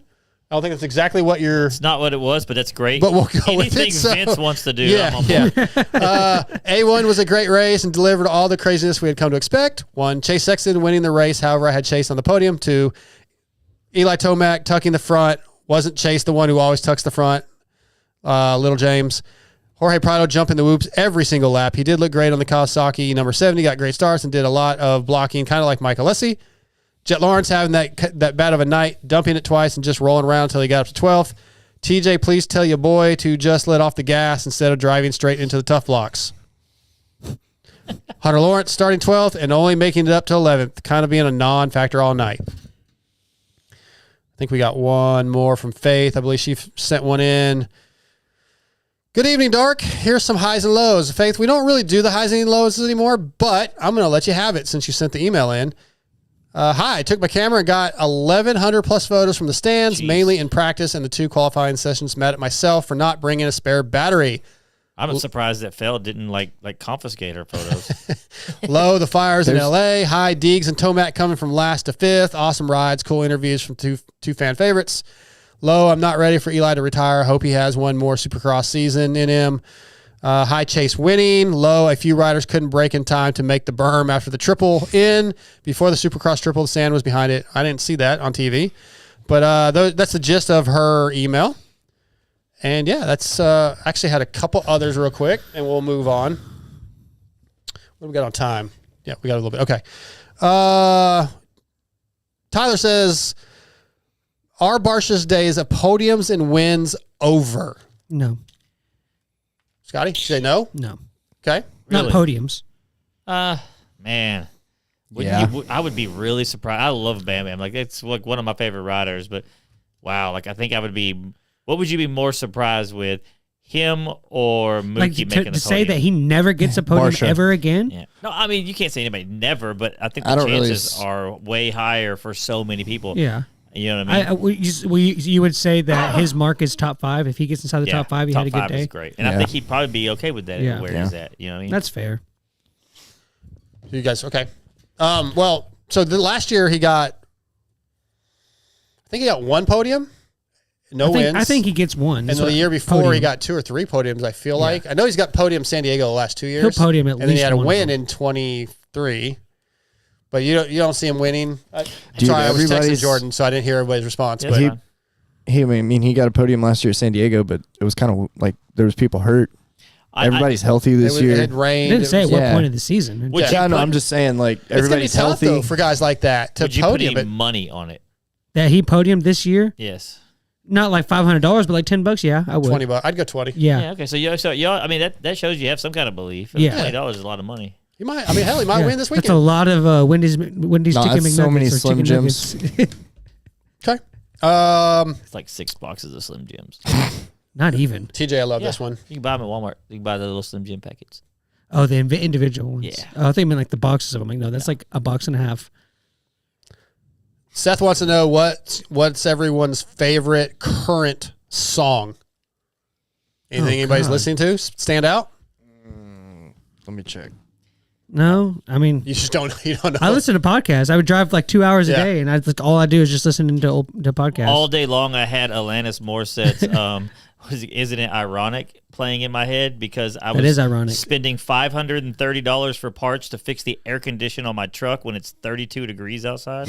Okay. So, I don't know if that's actually irony. I mean, none of those things in her song. None of the things in her song are irony, but actually it's irony. called ironic. Just so you know, it's Yeah. not. Isn't that? But just so you know, the title is actually ironic. Oh, well, I think whatever. I could be wrong. No, I think you're right because I But- actually looked it up today because Yeah. I put it on one Yeah. of my Instagram chats. Deals. There is a singer-songwriter that I've been listening to named Mark. I think I wrote it down. Oh yeah, Mark Sibilia, and there's a song called "More to This" that I really like right now. I wish you'd it's give not us a metal, it's not heads hard up on rock. that one because I got some stuff I've been listening to a Yeah. little bit, but I should have given you a heads up. Sorry, I just wrote these down before you guys got here. Okay, well that's the Evan's Coolant emails. Let's do the Pro X fantasy recap for Vital MX Fantasy real quick. We're just going to talk about our scores. Pro X is rooted in racing from motocross to off-road and supporting teams such as Ampro, Yamaha, Pro Circuit Kawasaki, and SLR Honda. They have been supplying quality components for almost 50 years, from complex jobs like an engine rebuild to simple maintenance, including filters, chains, and sprockets. Any of you guys ever need new chains and sprockets when you're riding? You guys should use Pro X then. we do. Good to know. Good to know. Pro X aims to bridge the gap between OE quality and affordability, and you can find Pro X at your local dealership or visit pro-x.com and search for parts for your bike. I was just on their site actually looking up a sprocket. I feel like you were about to say something. You were looking at me like, no? Okay. All right. Pro X Fantasy, Vital MX Fantasy Recap. So I don't know if you guys are playing fantasy at all, but you should be playing the Vital MX Fantasy game. Hit the MotoXpod Show League so I could drop even further down the list. Again, the idea with this game is you are the team manager. You get $1 million budget each week. You pick the riders within your budget. Every week, ML, he kind of sets a price for the riders, say $190,000 for Chase Sexton this week. If you want to spend $190,000 on Chase Sexton, he won. He got 25 points. So you get as many riders as you can within your budget. At the prices allotted, you have to pick one rider from each class. After that, you could pick all 450 riders and only have one 250 rider or vice versa, whatever you want to do. It doesn't matter. It's about the points that each rider gets within a budget. I did terrible. Out of 200 plus 201. people in MotoXpod, what? 201. Is there, okay, out of 201 players in the MotoXpod game, a league, I was 184th with 76 total points. Again, remember, I got the riders that the points that my riders got. Wow. 76 freaking points. Not great. It's pretty awful, dude. But hold on. Who now did listen, really I good? did. I had Faulkner, and I went and I adjusted it before the race, but apparently I did not save it because I still have Faulkner as of now. I will blame it on Michael Lindsay's game. He probably saw that I edited it and was like, nope, you're keeping it. But no, I screwed up. And I had a couple guys that got no points that didn't make it in. I think I might have had Evan Ferry. I had Joey Savacci who got like 2 points. So it wasn't good. But anyway, so yeah, 76 points for me, 184th place in our game. And right TJ? now, our leaders are King McGrath is in first. Yes, he is. Tied with the Dominator. Dale And Earnhardt, hell yeah. Raise hell. Praise Dale. and then we in third place, Black Diesel Bomber. But out of Well, our Why don't you scroll down to 31st? and yeah, tell but me say in who our that group, is. the best. They are in those positions until we're done with the show when I delete them all from. and Darkside MX is the only player in our league. And there's 2 people behind him. And I would still lose. Yeah. Then right now in 31st, showing on your screen is the one and only Scotty. Scotty Too Hottie? Is that his Scotty name? T719 is some loser. 132 Do you want to points. know my strategy? No. Oh, okay, moving Yes, on. actually I do. Okay. Completely forget about doing it and do it 5 minutes before the heat races started. Oh, did you really? I did it on your back porch in about 6 minutes. I actually picked. When you say you did it on his back porch, what my wife was there. Yeah. I watched. That's why he forgot to get his picks in. Yeah, there you go. It It makes busy. sense. That's I was busy. 27 years of marriage. I know what you're getting into there, but we know with TJ's spelling when he sent the text out for an SX party. I was a little confused when I got there first. What did you get, Chase? I got a 106 points. I'm 93 in the league right now. I also did about what Scotty did, picked in 5 minutes and hope for the best. I picked And during the didn't go show last week, and then I do kind of like it though. It's like because I'm kind of cheap. So I it was like, who can I get that's going to be okay for a good price? That's kind of that's all I thought about clicking it. I'm like, I'm not going to get the most expensive one, and I'm so glad I didn't grab Jet. Did you grab Jet? I did. I'm surprised. I think I had. Yeah, I don't remember who my team was. I could probably tell you because I wrote it down last week. I'll probably do God Awful this week. Speaking of cheap, I'm surprised TJ didn't try to withdraw his budget from the game. If I don't use it, just pretty carry cool. over. Let's see. It doesn't tell you who you. Okay. So I had Eli Tomac, Justin Cooper, Joey Savacci, Dylan Ferrandis. That was a 0. Levi Kitchen, which that's who not what I did. I had Kitchen and Faulkner. I dropped both those guys. You know what? Go. That's where I screwed up. I changed Levi Kitchen. I didn't change Faulkner. So that was just on me. I didn't Or have vice any. versa. One of those two I didn't. Anyway, then I had Julian Beaumer and Anthony Rodriguez, it looks like. So, yeah, not great. Is there? We should have asked ML. Like, what was the best pick? Like, what got the most points for like the cheapest price? Oh, like That Well, that would have been the leader of the. no, because that's a higher price. No, So, yeah. Like, what was like the if best you had deal? taken Yeah, Anthony Bourdon, a rider that was based cheap, off of but his algorithm, who was Oh, the just best one pick? rider. Yeah. I got That you. might be there somewhere. Yeah, I'll I would look have to through it. spend some more time going through it. But anyway, is that it for fantasy? Did you put the fantasy ad up? So people, Yeah, cool. It's I been up figured the you whole did. time. Nice. Look at you, Scotty. VitalMX.com. And don't forget MotoXpodshow@gmail.com to send us in your EVS picks for San Diego, your T-Bolt USA top 5. We need to come with the top 5 for next week. In a little bit, we're going to do the Barnett clutches pick one. Ricky Johnson versus Jeff Ward. So lots of stuff to get into. Love to get your guys' thoughts every week on this stuff.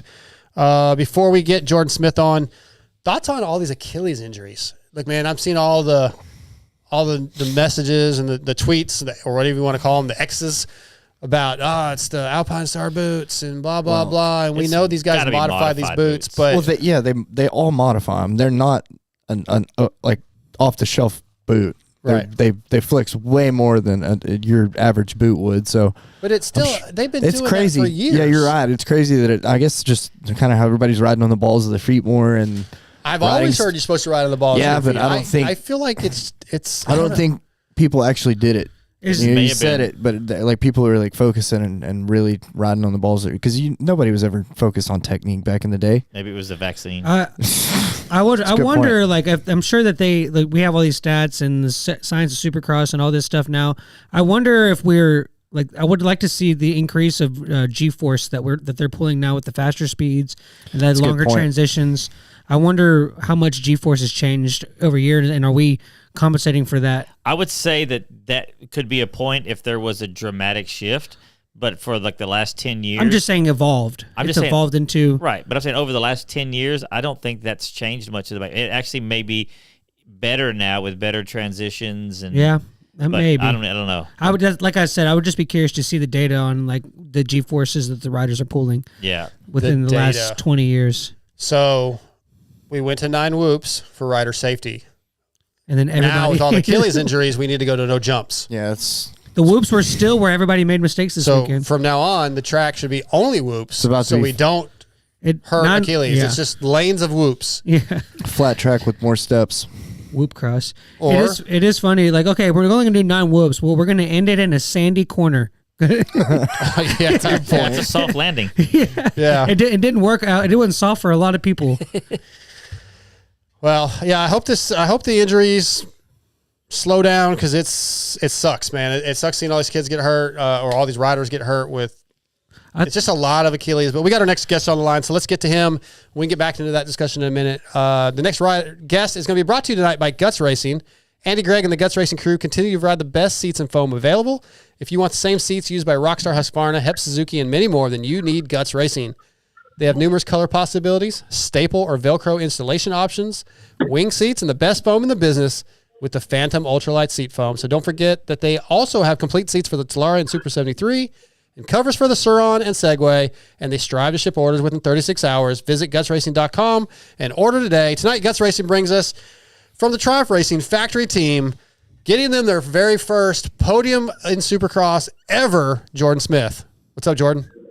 What's up, guys? How's it going? It's going good, man. We just got off the phone with Jay Coop, and now we got you. So, yeah, enjoying a little night talking about some motocross and Supercross. Yeah, how's Jay Coop doing? He's doing good, man. He's doing good. He wishes he could have got around Prado a little quicker. Yeah. I hear that. Jay Coop's the man. Yeah, he's good. He's good people. So, Jordan, how's that? You've had a lot of podiums. You've had a lot of wins in your career. How's that very first podium for Triumph feel? Oh, man, it was pretty cool. I'm not going to lie. I've definitely had a lot, and I've been, I've had some second or third places that I wasn't, super pumped with. I wish I would have turned into wins, but on Saturday, having the whole crew there, and Nick and Paul, the head guys at Triumph, that was pretty cool and pretty special. It was everyone was stoked back at the rig. We were celebrating. It was pretty cool. So, but I told them there's still a couple steps to go, so we'll get there. Yeah, I wonder, I bet Jalek came really close last year, and Jalek rode so much better than his overall results showed. He had some killer rides, and I wonder if he's a little bit like, fuck, man. It's like I put in a whole year, and then Jordan just steals it from me. Well, he did get the first podium because he podiumed in outdoors. I don't remember which one. Unadilla, I believe. Yeah, I think Unadilla. Yeah, I think that's right. Yep. Yep. But for Supercross, though, you got it done, and now we just need a couple more spots on the podium to get that first win.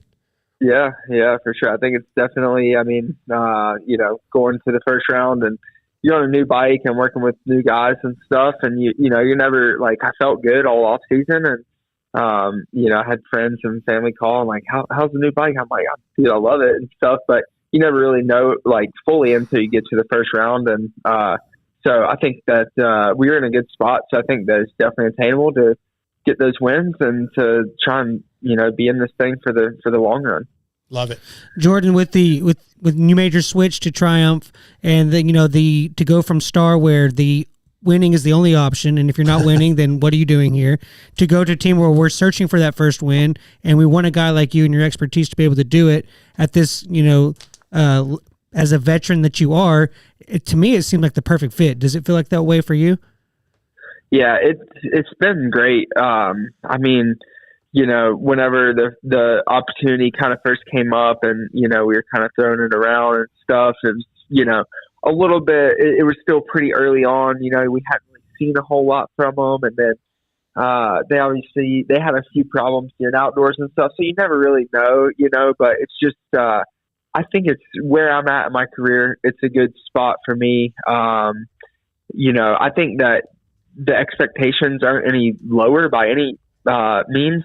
From being on Star, I still show up to the race and expect to win, and the guys that are around me expect to win as well. So it's not really any less expectations, but it's just kind of the way that we go about it. It's just a little bit different. And I where I'm at in my career, I think it's a good spot for me to help them to, build the brand, build the bike, kind of be there for, some of the younger guys, Jalek and Styles and stuff like that. So I think that it's a good spot for me where I'm at right now. Yeah, you mentioned, I think in the press conference, and you may have done this post or pre-race press conference too, but you said part of the draw going there was being part of the milestones and being part of the legacy that Triumph's trying to build. So was that legitimately when you were deciding what your next move was, hey, I could get on this team, this new team, and be a part of it long-term, maybe 450 opportunity once that comes around? Was that all part of the thought process? Yeah, for sure. I mean, at this point, you know, I'm definitely in the later-ish part of my career. I mean, I still feel good. I still feel like I have plenty of years to race and stuff, but I do want to get, you know, on the 450 and just kind of where I was at Star, like, you know, it's not that I didn't have an opportunity to go to a 450. I definitely, you know, did there. If, you know, I'm sure that if I went out and won a couple of Supercross championships or whatever, like maybe I would get a shot at it, you know? Sure. But where like here, it's just going to be, you know, I feel like I have a better opportunity getting that shot on the 450. I think that I feel like I'll be good on a 450. I feel like I'm a bigger guy. It's going to suit me a little better. And just racing like all of outdoors this year and stuff too. Like I actually was riding really good in outdoors. And I think that if I got onto a 450 outdoors, like that could also help me out quite a bit. So, yeah, I think that it's just a better long-term opportunity for me here, you know, just in my racing career and who knows, like, you know, what else afterwards, you know, like there could be an opportunity here afterwards or something. I don't really know, but do you mean like outside of racing? Yeah, possibly, you know, I mean, okay. I don't know. You never know. I mean, Triumph is a big company. I mean, their vision of what they want to build in the motocross, supercross world or just really the off-road world in general is really big. So, yeah, you know, I mean, that's, you know, I'm definitely getting towards the latter part of my career. I've been doing it for, I think this is my 11th season now. So, yep. But I mean, I still feel like definitely not saying that I'm almost done. Like I still think I can race for another 5, 6, 7 years, something like that. But yeah, that's just all goes into kind of that thought process and just kind of, honestly, it's kind of the way that like some of the stuff was handled this past year and stuff at Star. Like I kind of, it kind of, to me, it just felt like I wasn't really part of their like long-term plan, you know, I understand. With kind of what they offered me and that kind of stuff. So, which I understand it's a business and, you know, they're able to get a lot of really good riders and stuff. So they don't want to kind of be tied down to something for too long if, you know, they don't think that that's part of their long-term plan. So I kind of understood that and kind of like saw how good Triumph was already doing and took a step back and looked at all the people involved and knowing a lot of the guys and I have worked with in the past that were on the team and talking to them and stuff, like it was kind of felt like a no-brainer for me. When you were transitioning to or negotiating the deal with the Triumph, was transitioning with the team to the 450 part of those negotiations? Yeah, kind of. So there is a step in my contract if I do certain stuff that I can earn a 450 ride guaranteed through this first contract. But you know, I think like I've talked to the guys and stuff and, you know, kind of jokingly, but seriously been like, hey, you know, like whenever you need me to get on the 450, like you let me know, you know, stuff like that. So, I mean, I definitely like would love to be on it and try to, you know, like obviously right now I'm focused on 250 and, you know, trying to get the first win and be battling for the championship and get that championship and would be amazing. And then obviously then it's like a no brainer going 450, right? So, right. But yeah, I mean, that's definitely in the back of my mind is, you know, trying to earn that ride. And the way you do that is go out and get results now. That's it. Hey, Jordan, so, you know, you can ride the bike as much as you want at the test track, and then you get to round one, and it feels completely different. After getting round one done, how does the bike feel in race conditions, and is there anything you, like, feel you need to work on? Yeah, so, yeah, you're right. I mean, you can ride it a million laps at the test track, and you just really don't fully know, you know? Like, if you're struggling at the test track, then you can kind of be like, okay, let's look for something that's better. But I felt really good all off season. And then we kind of started tinkering with some stuff a few weeks ago. Kind of whenever Jeremy came on board, he had kind of brought some ideas to the table, and we had tried a little bit of it, and I kind of would like it under this condition, and then I really wouldn't like it under that, and kind of was, kind of bouncing back and forth. And with about a week and a half before the season, I was like, hey, look, like, we've been riding so good all off season. Like, I feel so comfortable. Let's just go to round one with like our base setting of what I felt good on for the last 2 months. And, like, we'll just kind of see what we got at round one, like see where we're at. Maybe we're really, really close. Maybe we're really far off. And we'll just kind of like, I know that we're not that far off because I wouldn't feel as good as I did at the practice track, but I'm like, let's just see where we need to go from there. And, I think that was a good decision. I think that we definitely confirmed some stuff at round one of, like, oh yeah, this is like exactly how it feels at the test track. Like, that's really good. And then other stuff is like, like our test track, like maybe we need this a little steeper to kind of mimic how steep these bowls are or whatever, and try to dial in the bike for that. So, we learned a lot at round one, but I would say, as far as like how close we were on setup stuff, I mean, if a 10 is great, I would say that we were probably like a 7 or an 8. Like, we were pretty close, like just little stuff to kind of dial in. So that's good. I think that was, pretty good considering our test track too has ruts in every turn, and I didn't see a rut on the track this weekend in the turns. They're coming. To be that comfortable, to be that comfortable on a new bike's a good thing to hear. What about the 3 ruts you jumped to pass on Ryder? Those were the only ruts, and I thought I was going to go down whenever I jumped into this. So did I. Yeah. So you kind of have a whole new setup, kind of have a whole new everything, and with a new FXR this year is new for you, a new bike. How is it for you starting with kind of a whole new setup that is is that refreshing, or how does that feel for you, kind of? Yeah.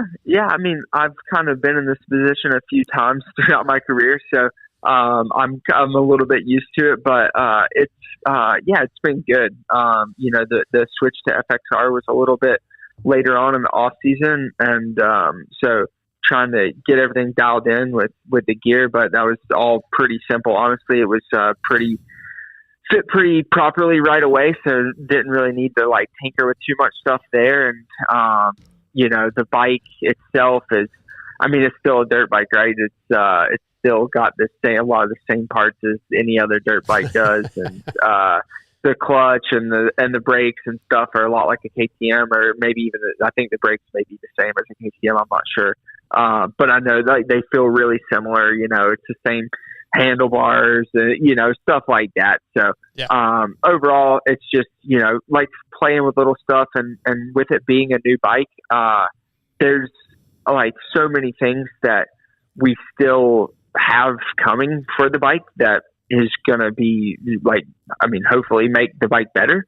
And like it's already in a really good spot, so that's really encouraging. And it's like we have just constantly been like all off season. It's like, okay, this week, like we have this to try. And like this week we have this, like we had like so many new things that just like kept making the bike better and better. And, we switched to get ignitions, during the off season, got that stuff dialed in, and, been working with those guys pretty closely and trying to get everything dialed in with that. And, I mean, overall, like, it's just, it's really refreshing. And at the same time, it's, I enjoy the part of it that like you kind of come in and build it, like I was there whenever, we first do the get stuff on. So although it can be sketchy sometimes, if you don't have the right amount of fuel going into it or something, it could bog or whatever, so like, there's always like a certain like risk factor of like testing all these new parts and everything. But like at the same time, I enjoy like the building part of it and like constantly making it better. I had a lot of fun doing that. Like even whenever I was on Firepower, and like our hands were really tied there because it was like a brand new bike and we couldn't get very many parts. But like for what we had, like I actually had so much fun that Supercross season just trying to make it better. There was a lot of fun. So it's kind of a similar feel to this, but obviously on a lot higher level. I mean, it's a factory team. We can kind of, our hands were tied, our hands are not tied here. We can kind of do anything we want. So it's kind of like a fresh slate, and can kind of just do what we want with it, and it's fun. Yeah, so it sounds like there might be the next position for Jordon Smith is test rider for Triumph Racing down the road. Maybe when Ricky Carmichael decides he doesn't want to do the quote-unquote development. Yeah. Or maybe a Chris Kiefer doesn't want to do the development. It kind of sounds nice. Yeah, maybe Jordon to do that. Yeah, that's nice. I think it's got to be good for Jordon for those guys to be, hey, like, what do you kind of think? Like, what did you feel? And they trust his instinct. Yeah. Where from maybe in the past, it's probably been more of, no, that's the way we do it here, and just you got to get used to it. Yeah, for sure. And even at Star, they were pretty open to trying new things for the most part. Brad is pretty, he's down to kind of try whatever, but at the same time, you kind of go into it and it's like a blueprint of this is kind of what we've won on. And, if you're going to go against that, you better have a good reason of why you're going to go against that kind of thing, and if you go against it and it doesn't work, not that they tell you this or anything, but it's just kind of the feeling that you get, it's if you go against it of what they say, then it's on you, which is fine. But at the same time, it's sometimes that stuff just doesn't fully work out, for you. I had ran air forks on Geico and I didn't really like them. And then they obviously Stars on air forks, and I actually liked the air forks a decent amount on Star, but not to say that I wouldn't have liked the spring forks better, which we did test them a few times, but I don't think that we ever fully bought into just doing it, Mm-hmm. But yeah, I mean, it's cool just kind of coming in and being all right, what do you want? What do you want better today? And it just gets done. So it's cool. You mentioned some parts that are coming that you think will make things better. Is there anything specifically you can tell us that you're waiting on that maybe is in development that is on its way? A 450. Yeah, 450. No, we're just going to slap a 450 engine in it and see if anyone notices. Yeah. Nobody will know.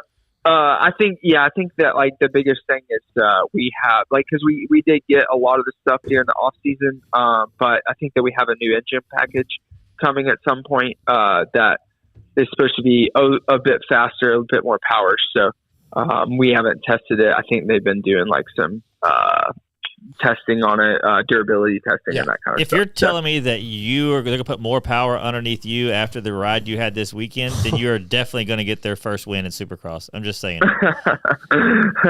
Hopefully. Yeah. I mean, the power is pretty good. I was trying to tell people in the offseason, I'm it's not going to sit here and say that it's faster than the Star bike. I don't really think it's faster, but in some areas of the power, I think it is. And it's really usable power, mm-hmm. And I'm it's definitely on the track, it's not slower, I'm not going to sit here and say it's faster and it's just way better than the Star bike. I'm not saying that, but it's definitely not slower, and I think that it felt good.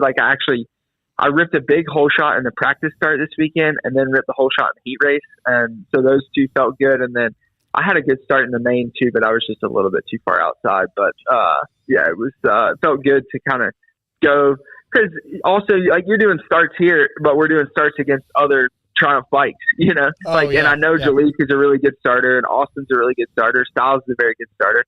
So I know these guys are good starters, but you still have that little question mark in your head.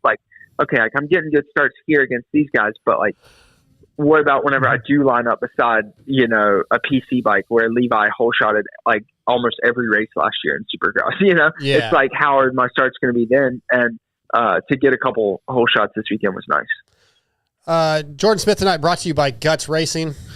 Jordan, earlier we had talked about the Rider D pass, jumping the ruts and stuff, and when I rewatched the race, that was one of the things that stood out to me, and I think it's definitely one of the advantages that you're going to have in this season of the racecraft. And I feel, a lot of riders said the track was hard to pass, and it might have been, but I feel like that's what you got to do to make pass sometimes. Sometimes you got to go out of the main line and just make the pass. And I thought that was really cool that you did that. And I think that it's going to be an advantage of yours to have that racecraft.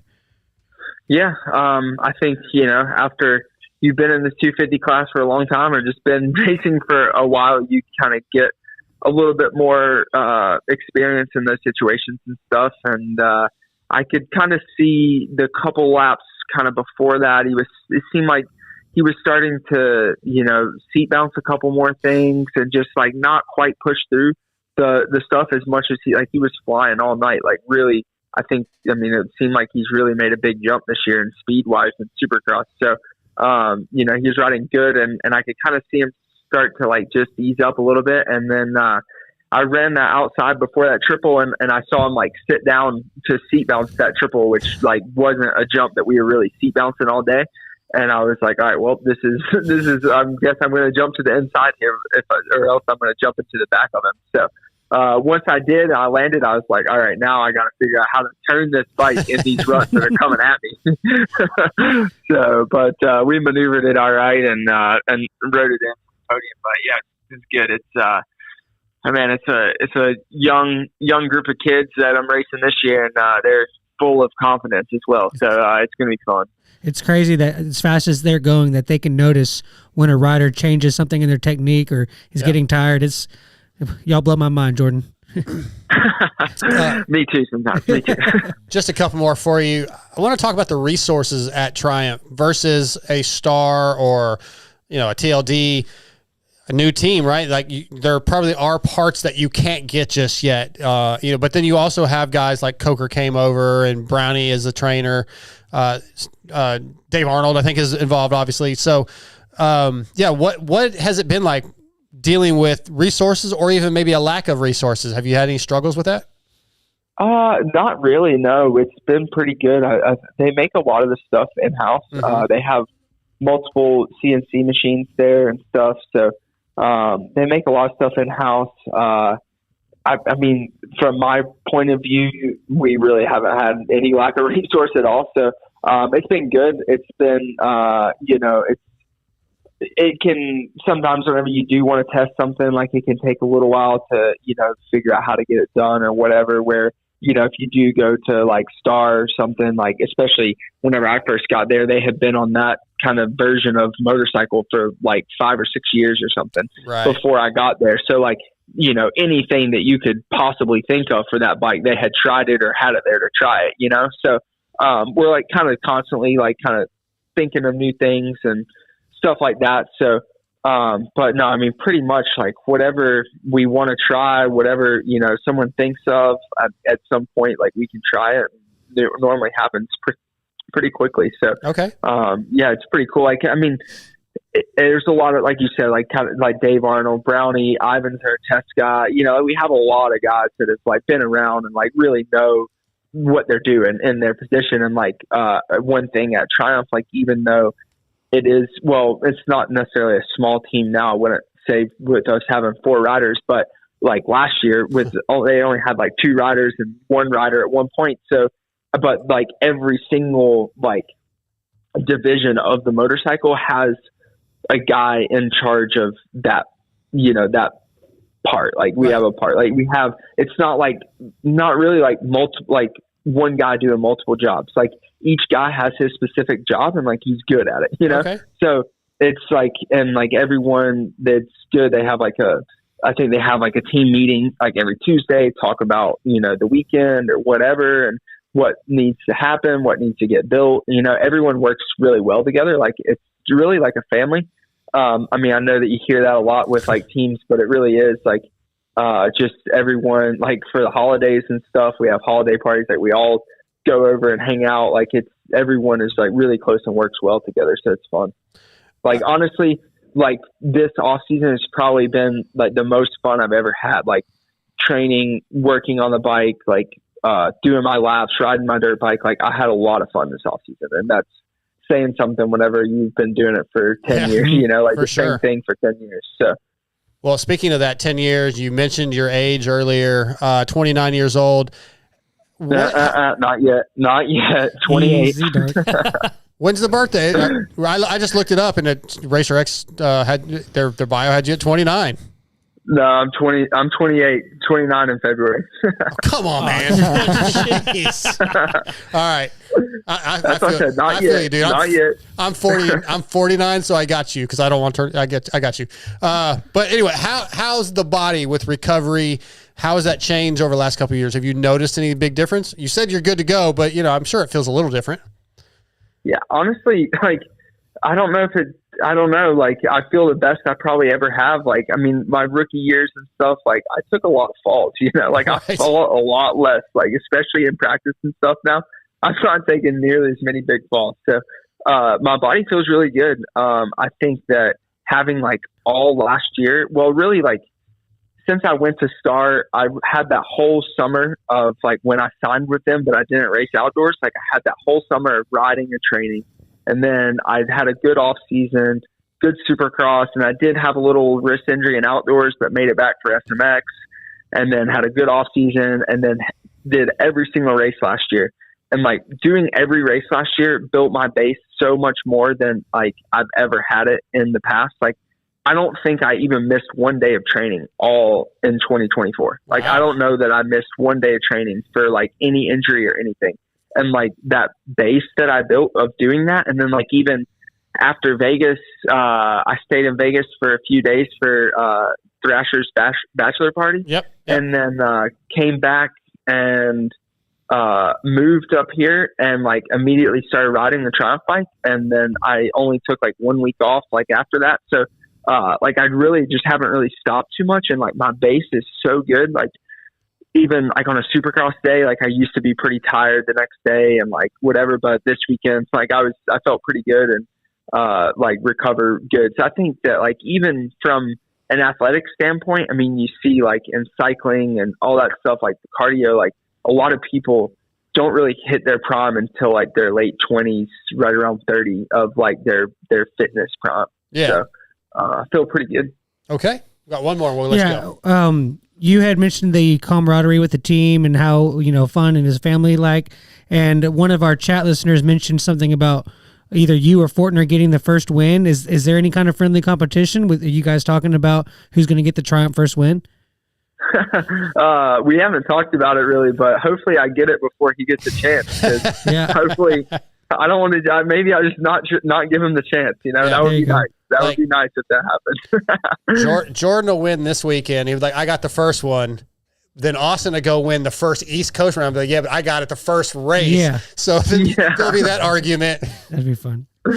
All right, Jordan. Well, hey, if that's the argument, I think that the guys at Triumph will be pretty happy. I'm not going to lie. Yeah, for sure. Well, man, it's really good seeing you be successful so far in the Triumph, and I look forward to seeing you in San Diego this weekend, man. Thanks for your time. All right. Thanks for having me, guys, and I'll see you guys this weekend. Okay, buddy. Take care. Talk to you later. Bye. Thanks to Jordon Smith for coming on tonight. Brought to you by Guts Racing. Yeah, that first win's going to be cool to see, no matter who gets it. Just see Triumph get one, new manufacturer in the sport. It'll happen this year, I think. Oh, yeah, I would say for sure. Think he can straight up beat Deeg? Straight up? Straight up. If they get start together, first and second. He can start in front of him. He starts in front of him, and neither one of them have him go down. Are we talking? Start. Did you say Jordan or? Yeah. No, do you think you think that he can beat Deegan straight up? In one race, yes, but like consistently. No, I just meant get a win. Yeah. I think there could be there could be a night where yes, Jordan's just better. Yes, that's cool. I don't think it would if you were to take over an average, not as often if they're both at their best. I think Hayden's faster. Gotcha. But I do think there will be nights where yes, Jordan could probably Yeah, my non-answer to that would be Jordan would not be too affected if Hayden was, let's say, on his ass the whole moto. But I don't know if he would. Deegan would probably do anything to get him. So I don't know. It's a good question. I think Jordan might. If he did do something, I think Jordan isn't the type to let it go. Exactly. So I don't know. I want to see it. Yeah. All right, let's do T-Bolt USA top 5. We'll do the Barnett clutches. Pick one. We got ETS Turd's take coming up, so lots to still talk about. If you're a pit bike enthusiast, TJ, you know any? I know one or two. Okay, and you love shredding around on CRF 110, KLX 110, or whatever you have, you need tboltusa.com bookmarked on your web browser because T-Bolt USA is a pit bike supply site that has everything you need for your pit bike. Everything. They have foot peg mounts that still have the kickstand on it, which is important for a pit bike. Has your video come up yet? It did come out. Yes, it did. Okay. From BBR handlebars to D&M shocks and even full bikes from YCF and Pitster Pro bikes, T-Bolt USA has it all. They even have stuff for the Chinese bikes that, if you bought one of those for your grandkid, sitting on the side of the road, the guy had the little pit bikes out and all the flags, the come and take it. Yeah. Flags and all that. You bought one of those Chinese bikes, and take it flag. I've seen that exact business. Of course, you 40 have. times. Yeah, I drive by one. 6 months later, you're like, "Oh, this bike won't run." They said it was based off a Honda, but Honda doesn't know what the hell I'm talking about. T-Bolt USA will take care of you. Vince Pale will take care of you. Yeah. People, dude. Yeah. I bought one of those bikes when Gunner was like 5, or my dad did. He bought it, and he's like, "Well, they said it was based off a Honda." I was like, "Does that look like a Honda?" It's red, yes. Yeah, sounds like that guy was a good salesman. It was based off of like a 1972 Honda Z50. Yeah, I've seen people be like, "Oh, I have a dirt bike," and then like the dirt bike. Yeah. It's based off a Honda Civic. But visit tboltusa.com, and Vince and the crew will take care of you. What, you about to say something? Off of a Honda Civic. Sorry, that was good. Okay, so last week's T-Bolt USA top 5 topic, you came up with, TJ, 5 things that you thought would happen that didn't happen. Yep. At A1. Yep. Okay, so I went the obvious. Hayden not winning, Jet not winning, or not even on the podium is what I put down. Yeah. I picked Eli to win. He didn't win. Levi didn't even race. Levi didn't even race. Yeah, that's a good one. I didn't even think of that. Nichols didn't qualify. I thought Harlan might have a chance to get in and qualify. He didn't make it. Those were my main ones. I really didn't come up with a whole lot else. Let's go next. I had Jet didn't win. Deegan didn't win. Ferrandis and Nichols both didn't qualify. And then I kind of expected Cole Davies to come out and show us that he needed another year still. Oh, wow. And he did not do that. He came out firing, and he really surprised me. Yeah. I questioned the move when I heard about it. And I guess I should learn to not question Bobby Reagan. Yeah, 5th to 9th in the 450 LCQ was nuts. Like it was stacked. Yeah. So on my list, I have like some of the stuff you said, but like Jet and Hunter didn't even make the top 10. Yeah, that's crazy. Like that. Did not expect that. That is crazy. And Heel. I'm not gonna say it that way now forever. Start saying Justin H. Yeah, like Jew Heel. Didn't No, don't say that either. I heard somebody else say it, but don't say that either. Jew Speaking Hill, of like Jew- that's no, Jew Heel. absolutely not. Speaking of Jet not being in the top 10, he hadn't finished that far back since his 4th Supercross, Yeah. like ever, like 2020. Yeah, it's crazy. But Hill not fading. Like when I saw him up there, I'm like, oh, he's gonna fall back. And him not fading was something I didn't expect to see. I was surprised, like as the race was going on, I expected no matter what, because they put Deegs, they interviewed him. I figured they at least grab something from Jet. Nothing. Like I don't think that Jet gave him a chance. He probably didn't stop. Yeah. And then honorable mention, I really and truly, this is no joke, and like I really thought that Winterstrom would do a little better on that 250 in half of the class. Just going the 18th, I wanted him to. 18th in the LCQ. I know he's got to be better than that. I wish JT was here. JT's in the chat, and I know he's rooting for. Does America know? Well, we got listeners all over the world. Do they know that our friend JT Cooley is Scotty Winterstrom's like biggest fan? Biggest fan? No, they do not, but they do now. He's got a complete shrine. Like he's got the Scotty Winterstrom tattoo. We're getting him a poster, a signed poster. He's got the tramp stamp of Scotty Winterstrom. I'm waiting on his name to pop up in the chat. JT loves Scotty Winterstrom. It'll probably pop up in a group text. Yeah. 18th for the 18th year is what he said. But I'm being serious. Like Chase, where did you get that stat a minute ago about that? Somebody said something about it. Somebody. I don't remember. Somebody just texted me. Yeah, I don't remember who said it. Was it Lewis? Yes. Yeah. Thanks, Lewis. Yes. Lewis never gets the credit. I couldn't remember. It's people like you. Yeah, it's me. It's I always give Lewis credit when I steal his. Hey, man, I always barely credit paying- his stories on Vital MX and the post race show. Yep. I'm barely paying attention, Sorry that watching Chase stuff. I'm hates sorry. you. Chase is a Lewis hater. Mr. No, I Phillips. actually really like Lewis. But so. Mr. Phillips, one Chase takes advantage of you. The other Chase has become one of your best friends. Yeah. So I think one you'd and rather the be same. friends with Sexton than this guy over here, Yeah. Garth. I think all of us would. Garth. Okay, are you still going? I'm sorry. The one of the things that I didn't expect is how raw Tomac's speed was. Like how, I didn't expect him to. Somebody picked him to win. Yeah, he should have. I mean, kind of. He was in the lead at one point. I did not expect him to come back through the field that well. Yeah. I did not expect Jet to not come through the field like that. One of the things that I was expecting that I didn't get to see, unfortunately, was I thought the battle was going to be Kitchen and Deegan for the 250 class, and we didn't get to see him ride because of the illness. So, and then the other one is I didn't expect Joe to. You're doing it wrong. It's things. He's doing it wrong, but I don't. Things that didn't happen that you expected. So you expected. I expected Levi and Hayden to battle, and they didn't. And then you expected like coming through the pack though. Yeah. Well, okay, I guess you would. Okay. Yeah. Yeah. Okay. That happened, and I didn't expect. It's there, and I didn't expect Joe to win. So he says it like I'm not laughing. I got a text from Cooley. Yeah. We all did. Okay. Well, it says thank you for letting the world know. Oh, about yes, thank you. That's exactly Hopefully what I it can get the says. autograph. Yeah. Biggest fan. He wants him to show up at his birthday party. That'll be $250. $501. Yeah, $501. I think that's what the exhaust sponsorship costs. Joe leading wire to wire. I did not expect that.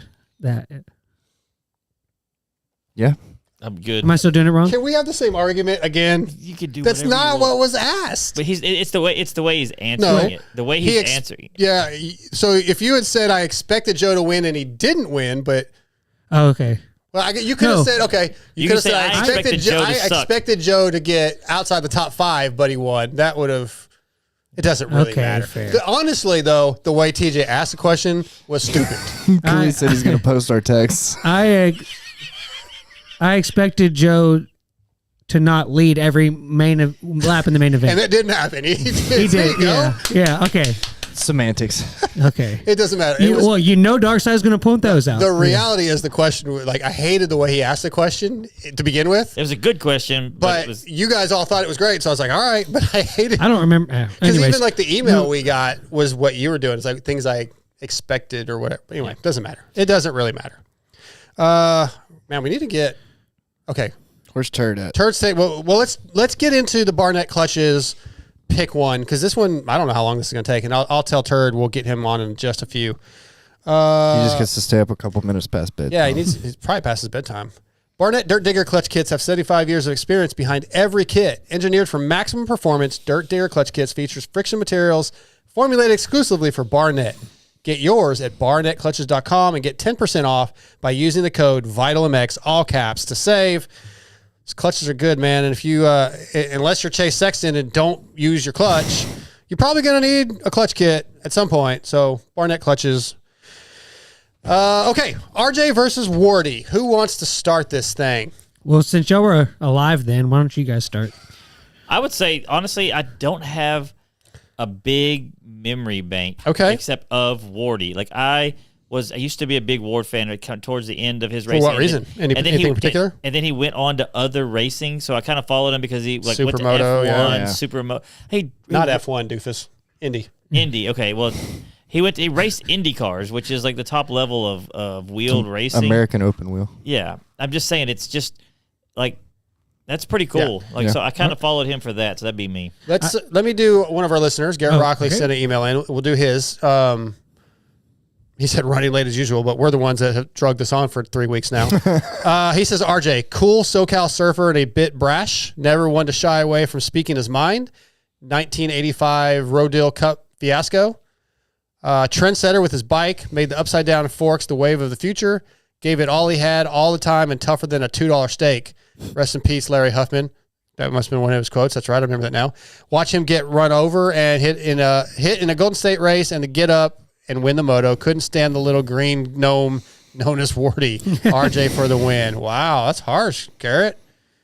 Yeah, Wardy had a super long career. I went back and looked at the vault, and I didn't realize how far back it went and how long into the 90s it went. Almost like Barry Karsten nowadays. Yeah, and then, he went into other forms of racing, but growing up, it's before my time, but I've always been one to go back and watch old races. I still do it now. And RJ was always one of my favorites. He was he spoke his mind. He always looked good on the bike.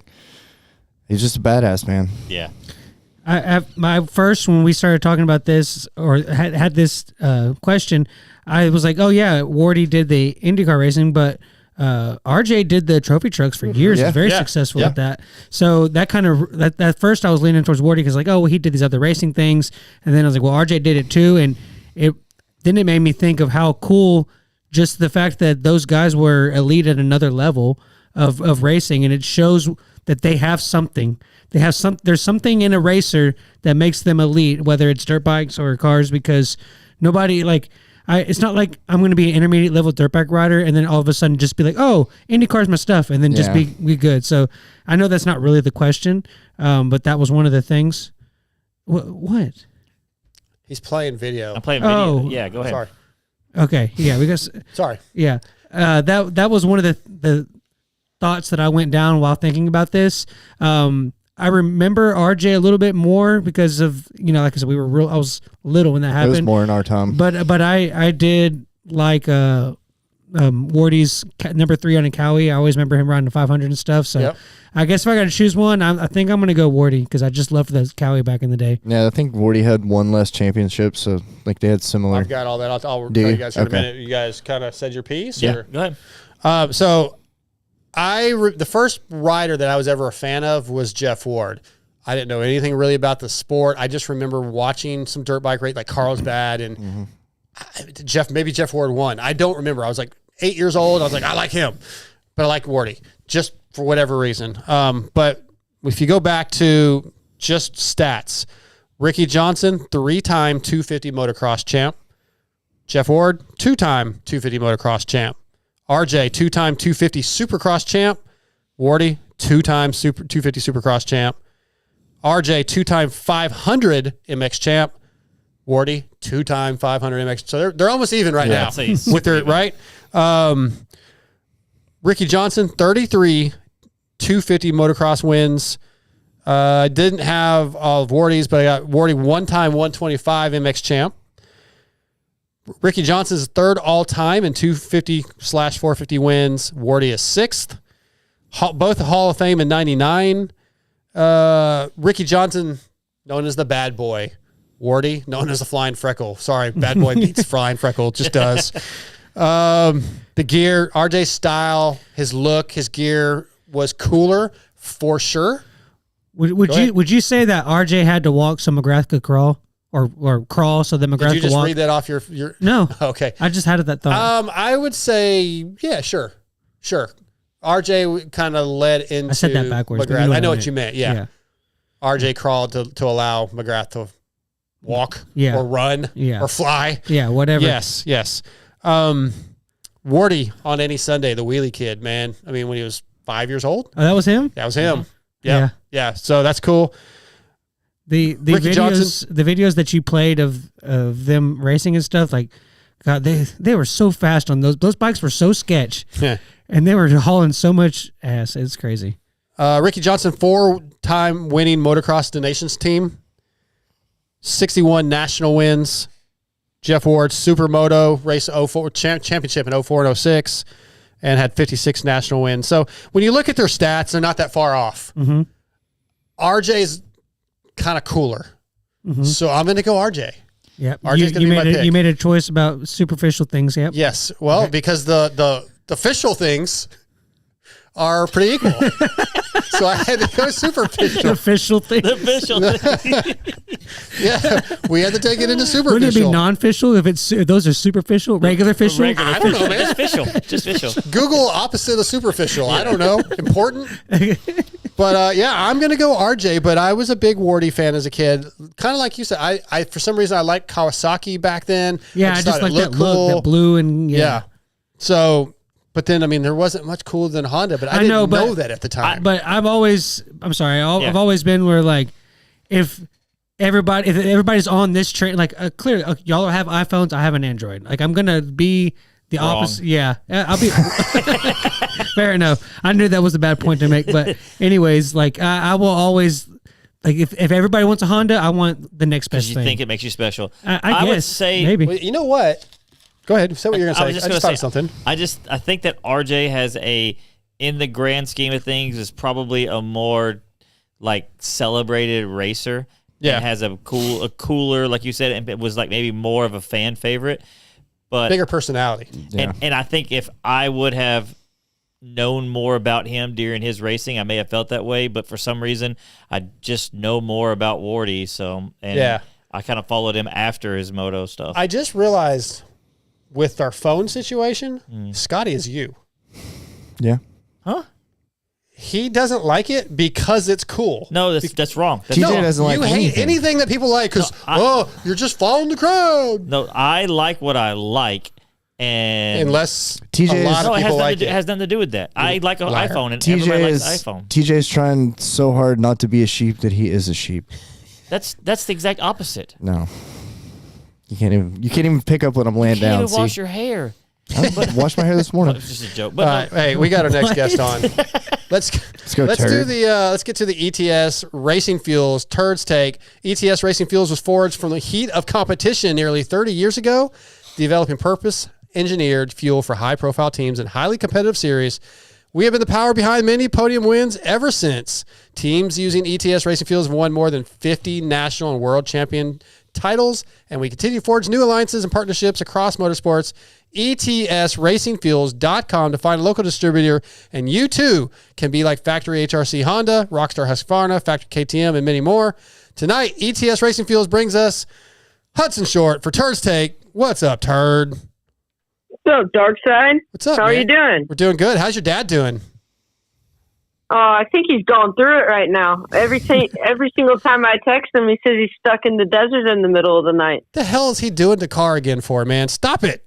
I don't know. Come on. It looks fun, though. Yeah, you're right. No, it does Yeah, not. doing what he does. What he's doing is he's spotting in a side by side or whatever. So it looks way more doing it on a fun. motorcycle looks terrible. Looks terrible. But Hudson, it looks fun. well, all right. Well, I guess maybe in 10 years we'll see you at Dakar. You're more of a man than us. Turd, you realize that like that's not like what normal people think, right? Like that looks fun. Not normal. Yeah, but I only see the highlights. Like I don't see the lows. Okay. I just see the highs. Fair. Yeah, you don't see like the 75 times they almost die every day. Flat tire at the bottom of the sand dune. Yeah. All right, Turd. You're like having to. Yeah, that's I don't like it. What'd you think about A1? I really enjoyed it. I thought there was definitely a lot of surprises, but there was definitely a lot of letdowns too. I was super bummed about Kitchen. Yep. I was really expecting him to be in that 250 class, and Ferrandis. I was disappointed in. I thought he would do really good. I thought he was going to be like 5th. I had him high. That's pretty high up there for him. But Brees wasn't having any of it. No. I was really impressed with Justin Hill also. Yeah. 8th on a privateer bike. I mean, he beat Aaron. He's on the factory KTM. That's pretty cool. I'd be stoked if I was Justin. Yeah, and I was disappointed a little bit in Aaron, and then I started looking like where he started and how far he had to come through it, and which I didn't really realize early on. So, yeah, I think we'll see some different results. I'm hoping we see some different results come San Diego. But yeah, Justin's going to be good this year. I think better than normal. Sounds like. Yeah, and I was listening to your show, and you saying he was putting more work in than normal. And I really think it's definitely showing so far, but it's only A1. Well, I have to give that credit. I said that, but I got that information from Mathis and Lewis and the guys that were actually at the race, and Michael Lindsay, the guys that were at the race. I was just repeating what I had heard. Who do y'all think is being overlooked after A1? Ooh, after A1. Justin honestly, Cooper, maybe? Yeah. Well, honestly, we barely talked about Joe. Yeah. Yeah, we didn't really get into all that. We just, because we ran out of time, but I don't think he's being overlooked. Yeah, but in all of the recap shows and everything, the big highlight is Jet not doing that great, or Chase winning, or Hayden coming back. Nobody really talked a whole lot about Joe just dominating the whole race, really. Yeah, wire to wire. Yeah, that was impressive. Really impressive. Also, Juju was doing really good. Mm-hmm. Yeah, I expected good things out of him. That's because we had him on the show, Turd. Yeah, last week. Yeah. Yeah, probably. But we've been hearing all off season that he's ripping and flying, so I thought he was going to be good. You Garrett Marchbanks maybe right now, because he definitely didn't ride to his potential. I think we'll see a lot more out of him. I think he went down too, didn't he? Yes, he did. Okay. Yep, he did. He gets according to Cowie, it was a great ride. He gets a lot of hype for like a Mediocre lot of mediocrity. sometimes? Yeah. I like the kid though. Yep. He's got the talent. He just it hasn't shown. I don't know. Anyways, most of the time those guys that have the talent, it shows in the 250 class. Yeah, I guess you're right. Well, Hudson, let's get into your Turd take this week. What you got? My take was about, like, on the last few weeks the last time I came on here, I was talking about kind of like the amateur tracks going away, or even pro tracks, I guess. Yeah. Going away and stuff going away. And I feel like obviously not many more tracks have came in just a few weeks, but after like thinking about it and looking at the tracks and everything, there's a lot of tracks like still coming in our area, and I feel like more are getting more established and bigger, and especially in Texas. And like the new track by us, River Oaks, or people call it Romp. I know Cody Haverfield's doing a ton of work to that place, and he's basically poured his life into that place. Mm-hmm. And just like how much work these guys have to do to be able to run a track is pretty insane to me. It is. And it after is. like, sorry, go ahead. For him being like a friend of ours, basically, we get to see just a little bit of how much work he actually puts in. It's pretty crazy to me, like how much it takes to actually run a track. Yeah, I think that the motocross fan base, us, need to give more praise to track owners for what they do. Even when the track's not great, they're trying to give us a place to ride, right? They're you look at me like I'm stupid, but I feel like... No, I was just going to tell you. I mean, you gave my crappy little Trap House MX. Yeah. You gave it a pretty good review the other day. So yeah, it was. I mean, I just being given the opportunity to have a place to go ride, we've got to be very thankful for. And it takes a lot of work to prep a track, and a lot of money to prep a track. So, and I think the sport is very strong in Texas for sure. Hey Hudson, I've seen a bunch of pictures of that place. It looks super sick. When's it supposed to like fully open to the public? I don't know exactly. I don't think they know either. I think they're trying to get everything like pretty perfect. They want it to be perfect. Like they want to get good fencing in, restrooms. They're trying to get set with the city, so they're getting the long term, just so everything's fine with the with the city, so that they don't get any complaints in the long run and everything, and the track can actually stay there for a while. And it's right outside of this big town Bastrop, or I guess big town. It has a few people in it because it's kind of in the country, but it's a town definitely. Yeah. And they're maybe 5 minutes out of it, so they're still pretty close to Austin and those kind of places. And so I think it'll bring more people in, where the old Dark Horse would only bring like, it was really in the countryside right by us. So it wouldn't bring those Austin people and the Houston people in. Gotcha. Is it the same owners? Yeah. Okay. Yeah, I knew he had said something about making a new track. Yeah, that's cool. Yeah, this new track also has a lot more acreage too. It's like 50 acres now. Sweet. So he has a lot more room for parking, and everything's pretty amazing there. Yeah, that's a good point, because it's funny that, a lot of us, the guys that go ride at the local track or whatever, and it's like, it was 30 and now it's 35 and it's 40. We're like, $40, like, oh my God, I can't believe it's $40 to ride. But I just did the math. If you did 40 riders at $40 each, that's only $1,500. And one day, and like, that's a lot of work. A lot of diesel. A lot of equipment, a lot of things, a lot of risk, with the, look what happened to the ones we've been talking about. we do have to be grateful, and I'm glad you brought that up, Hudson, because that's a very good point. TJ, didn't you get a quote on insurance for track? I've actually been talking with a company about doing my place. I just got to finish the paperwork out. I was gonna say, like, after you figure out what it actually costs, I was like, yeah, and that mine makes will sense. be something small, right? Yeah. Yeah. And I've just been thinking, like, everyone's been talking about, like, how many tracks are going away. Yep. And I feel like everyone's just, like, down on motivation, basically. That, like, and they have this perception that, like, all the tracks are basically going away.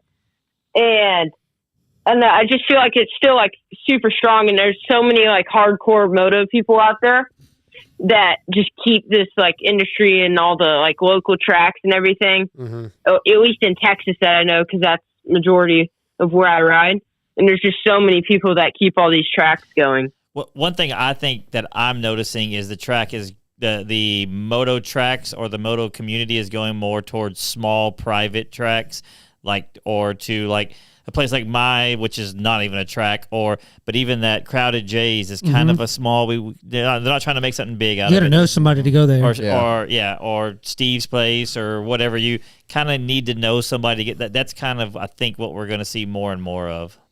More private, yep. As long as they invite us, we're good. People talk about Cali and Florida being awesome for moto, but we don't. We don't really realize how good we have it in Texas. Like, I looked at Arkansas tracks not too long ago, and there's like 3 of them. Yeah, like, really. There's like outside of Texas, it's dead in a lot of states. I wonder if some of those states that have like the big riding areas and the public land have less moto. Yeah. They do have a lot of that. I'll give you that, because they can more places you can go go ride. Yeah, it's cheaper to get into too. Yeah, and also by us, there's lots of like there's the Torque series that I raced, the Texas Off-Road Championship series. I raced that this last weekend, and that was pretty amazing. I know, like, it was super rough, it was super rutted, and I felt like that was just as good practice as moto. Sure, there's no jump, so it wasn't as fun, obviously, because I need that airtime.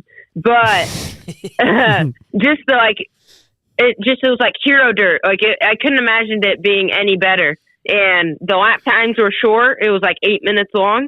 And it was an hour and 10-minute race, I think. And it was the most fun I've ever had at a torch race. And I just think that's also super beneficial for like all these moto people that only are like complaining about there being no tracks. I feel like they should also branch out to go do more off-road stuff if they need somewhere to go ride on the weekends. Yeah, I saw pictures of that race. The dirt did look sick. Yeah, it was so awesome. Well, Hudson, I think that's Turd's takes for this week, man. Good job. Appreciate you. Before we let you go, I want your winners for the 450 podium, 1st through 3rd. For what race? The next one? Yeah, San Diego, man. Tomac. He's also my championship pick. Tomac. Okay. First. I'm going to go... second's hard. Tomac, Sexton... No, I'm going to go Tomac, Anderson, Jet. Oh, wow. You went from Sexton 2nd to off the podium. 4th. Sexton 4th. All right. Hey, and also, I had a little question here at the end. Okay. I know Motocross Action, I think, gave my dad in 2008 like this one-off thing for the overall championship for Supercross and Motocross combined. Okay. And from what I understand from the Super Motocross Championship, it's only those last 3 rounds. What if, like, they also had not a whole nother championship, but also gave something, or like, not, I don't know if title or something, but combined Supercross, Motocross, and the Super Motocross all into one big series? Well, that is what SMX is. Because it's, well... Yeah, that's because you kind of seed based on what you do you're during the seeded season. into SMX based off your Supercross and Motocross points. Yeah, I guess so. Yeah, those things. I mean, it doesn't take points like all of it combined. So maybe that's what you're talking about. You have to be that guy to get the best odds in the SMX. Yeah, but I guess he's saying like if you totaled. Here's your points for Supercross. Here's your total points, and it doesn't start over. It just keeps going. Yeah, that'd be. It is. The whole They're not going SMX to do that, thing, though, though, Hudson. There's enough championships already, dude. We Yeah. don't need another one. Yeah. the whole SMX thing though is interesting. The timing of it, because if they had started doing that like 2 or 3 years earlier, Roxon would have won it. Like, or he'd been the number one leader going into the first round every year for like 3 years in a row. Oh, I forgot Roxon. I should have put him on my podium. Well, I'll give you one I might chance. have to make some edits here. I might have to make some edits. Well, what's your edit? What you got? We're going Eli.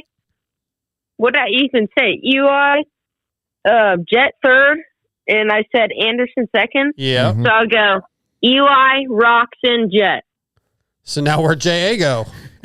Yeah, no, he crashed. He's in the back. He crashed. Him and Jet got into it again. Or him and Sexton, who you had in second earlier, too. Yeah, exactly. Sexton's gone, too. He's out of the race. He ran into the back of him. Oh, don't say that. Yeah, he ran into the back of him. Hudson, we're going to let you go before you freaking jinx something. He ruined the whole series. All right, bud. No, Tomac's winning. Okay, that's my pick, too, man. But, hey, appreciate you coming on here again, and, yeah, we'll get you back on soon. Yeah, thanks for having me on, Jamie. Okay, buddy. Take care. See ya, everyone. See ya. That race he did was in Cedar Creek. It was that close. Oh, really? I didn't know. Thanks to I didn't know there was a Hudson whole Short series for like jumping that. on. Yeah, Torx, the first round was this last weekend in Cedar Creek. That's Oh, damn. so close. All right, we got one email that just came in that I want to bring up, and we're going to do our EVS picks, and we're going to call it a night, and then I'm getting ready to head to California. Going So, to California with Aiken. In my heart. Sorry. Kyle McRaney just sent this in a little bit ago. What 250 rider would benefit the least by winning a championship this year and being forced to move up into 450s in 26 or 27, where there will be plenty of parity already? Dax. AKA, who may not be guaranteed a 450 ride by winning the championship. Juju. Juju. Where's he going to go? Okay. Vial. Any of the KTM guys? Yeah. Dude, just like almost. Well, why? I mean, Sexton's leaving. AP's on a 1 year deal. You think Sexton's leaving? I think he is, but nothing's been put out. But as of last year, he kind of. Well, I shouldn't say Sexton's leaving. That's not fair. He wasn't super happy last year, so I could see him leaving. Unless I guess obviously, if everything goes perfect this year and he's super happy, maybe he changes. But he could leave at the end of this year, and so could AP. If he does, he goes to Cowie. So there is room for Vial or Juju. Well, that's this year though. So they're talking about 2 years from now. So yeah, I guess. I mean, you could say that almost anybody. Who said Daxon Bennett? Me. Yeah, like if Daxon miraculously wins a championship, that probably wouldn't be good. Yeah, that's probably about the best answer there. All right. Sounds good to me. I did have a Shut up, question TJ. I about shouldn't Joe, even if I have can said ask it. Yeah. So I'll just I won't get any sleep this week. Would you guys say that it? Obviously it was very a big thing for him to lead wire to wire like that. Would you say that if it would have been more impressive or has said more about a change in Joe if he had had to go from fourth to first? I know that him doing this at the first round is obviously the outlier and that we haven't seen, but he didn't. I mean, he's done that before where he got a good start and just people mistakes were behind him and he just led the whole race. I mean, it's always going to mean more if you start and then come through. Come from behind to win is more impressive. Yes. On the other end of that, though, if Juju had led wire to wire, okay, that is the biggest statement he could have made from going. It's also a sophomore year too, though. Yeah, so I guess that's the question. You can't really compare them. I mean, you can, but it's you can give a reason to. Was the win for Joe as impressive as it could be? Would be the question. No, if he had fallen in the first turn and came from all the way back, obviously. I know, but same as fourth to first. Yeah, that'd be a little more impressive if he had to come through. Or not even just impressive, telling of how much has he really, air quoted changed. Well, I think I need more races before I say that. It's A1. You can't base anything off A1. We say it every year, and then I'm not really. But if he had done that, would you say that? No. I'd still say maybe it should say one. Okay, so, fair enough. Yep. That was my question. EVS picks for San Diego. Over the past 40 years, EVS Sports has established itself as a leader in innovation and technology when it comes to designing protection gear for today's motocross riders. Athletes like RJ Hampshire, Kyle Chisholm, Freddie Norrin, Axel Hodges, Travis Frana all wear EVS when they race, ride, or whatever Travis decides to do that day. Check out EVS-sports.com. Use the code VITALMX30, all caps, to save and gear up like the pros. It's a dangerous sport, man. Roost hurts. Crashing hurts. Need protection.